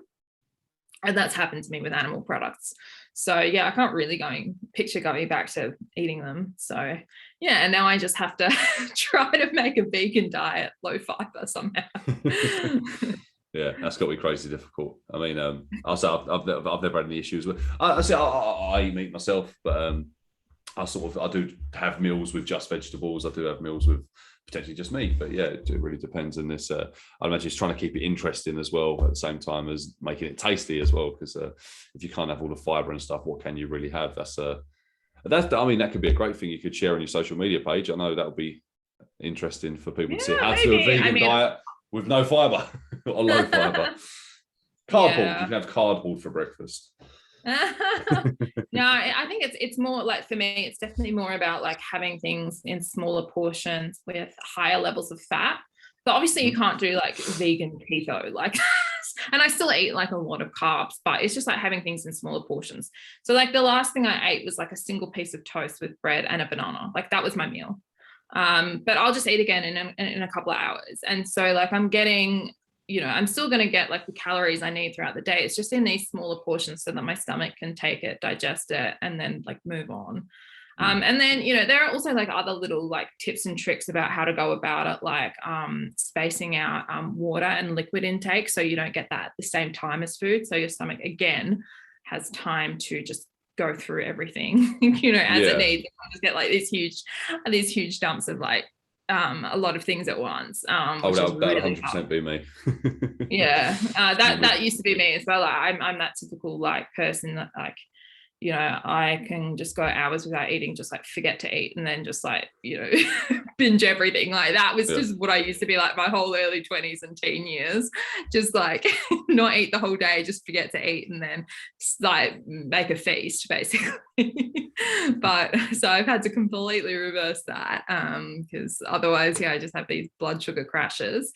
So yeah. Crazy stories.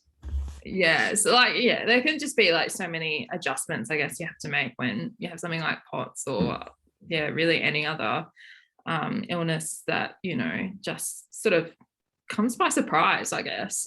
You know, I think it's a very different ball game being, and I mean, I can speak to this from personal experience, like being born with something like hypermobility spectrum disorder and then developing POTS later on. Like it's a super different ball game being born with something and being able to adapt as you go as a kid, because kids are so like, you know, just little sponges, pick up everything, adapt everything as they go. You know, and then, well, although that said, like, of course, there's another, you know, there would be, you know, this huge added layer of difficulty if you have a visible disability as a child. And I don't want to dismiss that, but in my, you know, my own personal case of having two invisible disabilities, you know, with growing up hypermobile, like I didn't even really know that was a thing. I knew I was flexible, and I knew I was injured all the time. you just lived with hyper flexibility. But I completely agree. I've seen like some people go that's been born with a disability or a health condition, and they're fine. They don't see it any other way because that's the way it's always been. And then if you've developed something like, whether that's through injury or through it's just turned up later in life, you do have to go through that grieving process of like your life. And as you said, you went through that grieving process. You was like, oh, that's it. Like everything I pictured for myself is gone. I've got to create a new sort of like life now. And how am I going to do this? So you've grieved your old life almost, and you go through the other side. And some people take a bit longer. Some people can do it in weeks. Some people can do it in months, years. I've spoken to people that have said like the second I woke up and I was told I can't walk again, I was like, right, okay, how am I going to deal with this? And they've dealt with it right there and then. Like, and other people have, it's taken them 6+ years and before they've but even for those of us that do accept it and accept it reasonably quickly, it doesn't mean it doesn't come back and we feel the sting of it here and there. It doesn't mean that, oh no, I know. I'm just like, you know, I guess for anyone who's listening and you know, can maybe relate to one side but not the other, you know, I guess my perspective is that even though I've been able to accept this and make a whole new lifestyle and have new things to, I guess, look forward to, it doesn't mean that, you know, there aren't a lot of times where I just wish I was able-bodied. I just wish that I had the energy that other people seem to have. You still dive into that grieving process every now and then because, you know, it's something you live with and it's not how you planned. And if you're going on that day where you've got a bit of anxiety and stuff, and then them old familiar feelings crop up, and then you go, why me? Why couldn't I just... Or if there are just times where you're reminded of how limited you are, like, you know, for example, like going out with a group of friends and you have to leave early because you're just getting really tired. Or, you know, actually it wasn't too long ago, I had my mum over and I just got this huge hit of fatigue and I just really needed to take a nap, and so like I asked her to leave and I was like, just left you. Oh, okay. You said get out, I'm going to sleep. Basically. And it's things like that just and as well, like it's been a really odd experience with me, and spending time with my parents who have been really, really supportive. For me, sometimes that like makes me really sad because my parents are older, they're in their mid-60s, and they sometimes will do all my housework for me while I just lie in bed. Like I'm in my mid-20s, I should be able to do these things. So and they're running going back to being a teenager again. Like my dad's had his, you know, he's had his heart issues and and all of that, although he's fully recovered now. Like he has no really residual issues with that at all. But it's like, it's funny to see someone that, you know, in the last couple of years did have some pretty serious heart issues, just like running circles around me now. When like, yeah, not too long ago, it's the complete opposite. Yeah.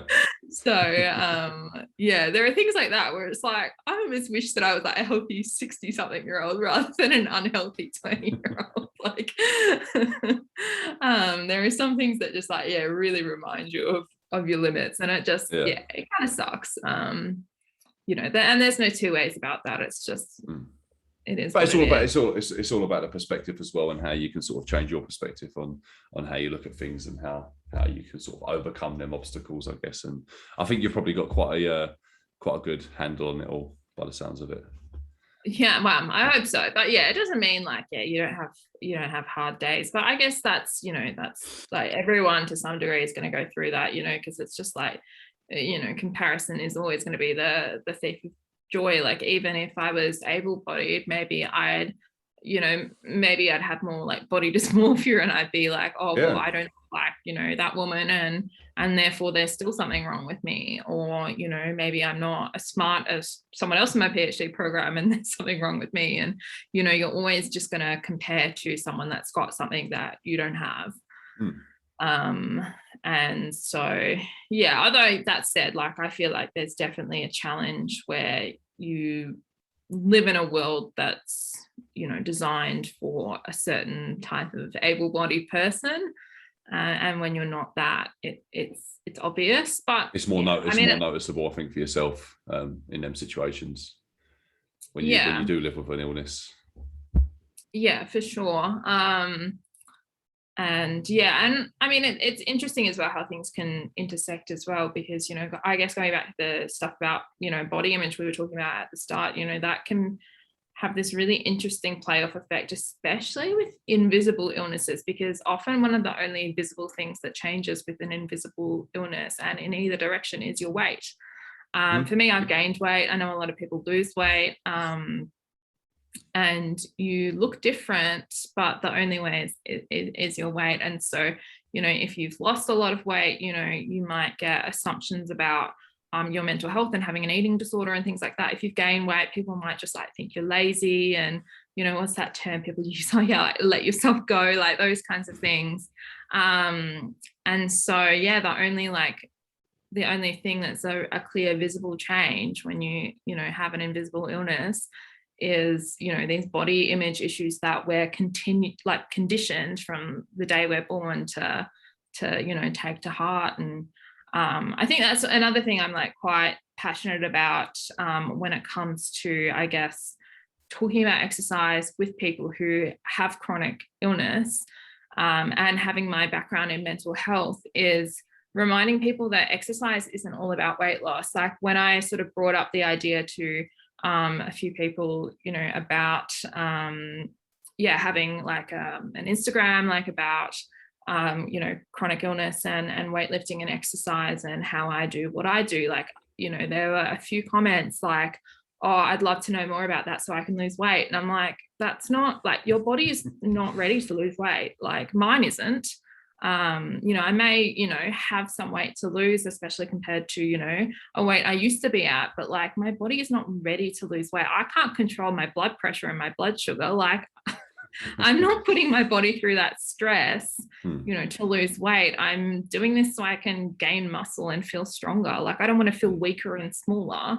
You know, that's not the point of this. It's about, you know, feeling stronger, feeling mentally healthy. It's improving the quality of your life, ultimately. That's what I always go down to people and say, look, it's not necessarily about achieving this certain body image. And I think people get caught up in that body image and like, I need to look a certain way. I need to have rippling abs and, you know, all these sort of things. And it's like, let's take that away a minute. Let's start thinking about some other stuff. Let's have some fun with your training. Let's like learn what you like to do. Let's get you fitter. Let's get you faster. Let's look at your performance. Let's see how, like, let's try and beat your 5K running time. Let's try and lift a heavier weight than you did yesterday. And I'll tell you what, as a byproduct of focusing your attention on these goals, you're going to achieve this other goal. Maybe not to the point that you're visualizing, but you will be a lot happier with the way you look than you did 6 months ago if you follow this sort of mindset and way of looking at things. So yeah, I do try with a lot of people trying to steer them away from the body image side of things and look at more performance. And in general, whether or not exercise actually changes your body, it actually mentally helps your body image. That is one thing we do know. That is one thing my research is showing too, is that people have better body image when they exercise. And they feel better in their skin, in their, in the way they look, even if they don't lose weight or gain muscle or whatever their goal is, even if that ultimately doesn't happen. Because we know these things, they take a long time to do. It takes a long time to change your physique, in a noticeable way. But even so, a couple of weeks of, lifting some weights or going for some runs, like you do start to appreciate, oh, these are the things my body can do. This is like, how I can have fun with movement. And you're like, okay, well, maybe my body's not so bad then, But I think, coming back to like the chronic illness though, I think I was really just pretty surprised at how much, other women were really, focusing on that point, about trying to lose weight as the reason that they should exercise when they have a chronic illness. Because my reason was just very much of like to be healthy, to feel better. Yeah, my reason was just like, this is something I haven't been able to do. I'm so excited just to be able to do it again, to have one more ability, because I've lost a few abilities, to have one more. That's the most amazing thing that can come out of me exercising. Like I don't, it doesn't really matter what my waist measurement is, what my weight on the scale is. Like it's just about having that ability again and being able to do things that I previously couldn't. And also just feeling better physically, mentally as well. It has nothing to do with my weight. If I keep gaining weight but I feel better in my body, I don't care, like that's one thing I realized with my POTS and with my stomach issues is that, and as I mentioned before, like I'm not trying to lose weight because that's going to be detrimental to my health. I feel better now at a higher weight than I did a year ago at a lower weight, because my body is needing these like extra calories, even if it's keeping them on as fat, like it's needing these just to carry out my daily functions. And if gaining fat is a part of that, I'd rather have a little extra fat on my body and be able to leave my house than, look picture perfect and be stuck inside and only be able to send selfies. But actually, I probably even really wouldn't be able to send selfies because probably my face would look awful. So, I think that's the key thing as we sort of come back to. It's like not necessarily about the way we look or the way.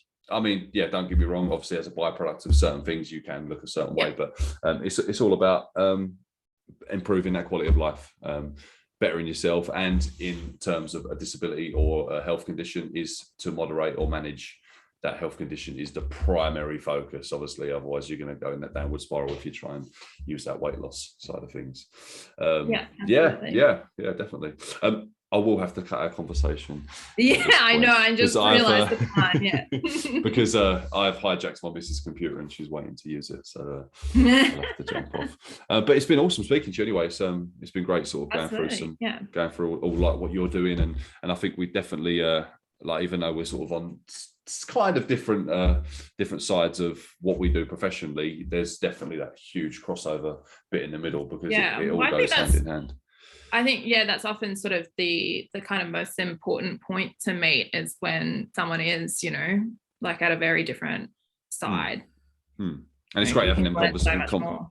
It's great having them conversations, because like I've experienced things from my personal point of view and you've experienced things from your personal point of view. And the ultimate goal is obviously we're on the same path. We're looking at helping people and raising awareness around what we're doing and what needs to be done. And and I think this is what it's all about. It's collabing. I've been collabing with so many different people over the past few months, and it's massively opened my eyes and given me a big incentive to continue this work, and hopefully with yourself as well. And you're in the early stages of your social media. I'm excited to see your research, especially coming up in the next few years of and especially as you're living in the research as well, because you're a great candidate for your own research.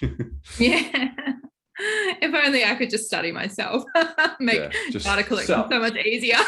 set up some cameras around the house. Just awesome. Fill out my own surveys all day long.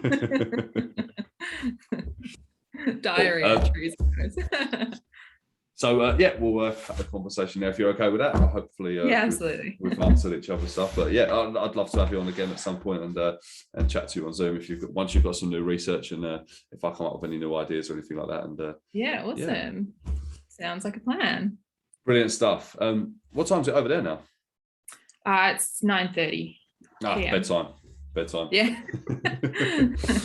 I'm gonna go and start my day. Yeah, enjoy. So thank you so much. It's been great to speak to you anyway. But we'll stay in touch, and we'll continue our research and what we're doing. Awesome. Absolutely. Peace out. Have a great day. You too. See you later. See ya.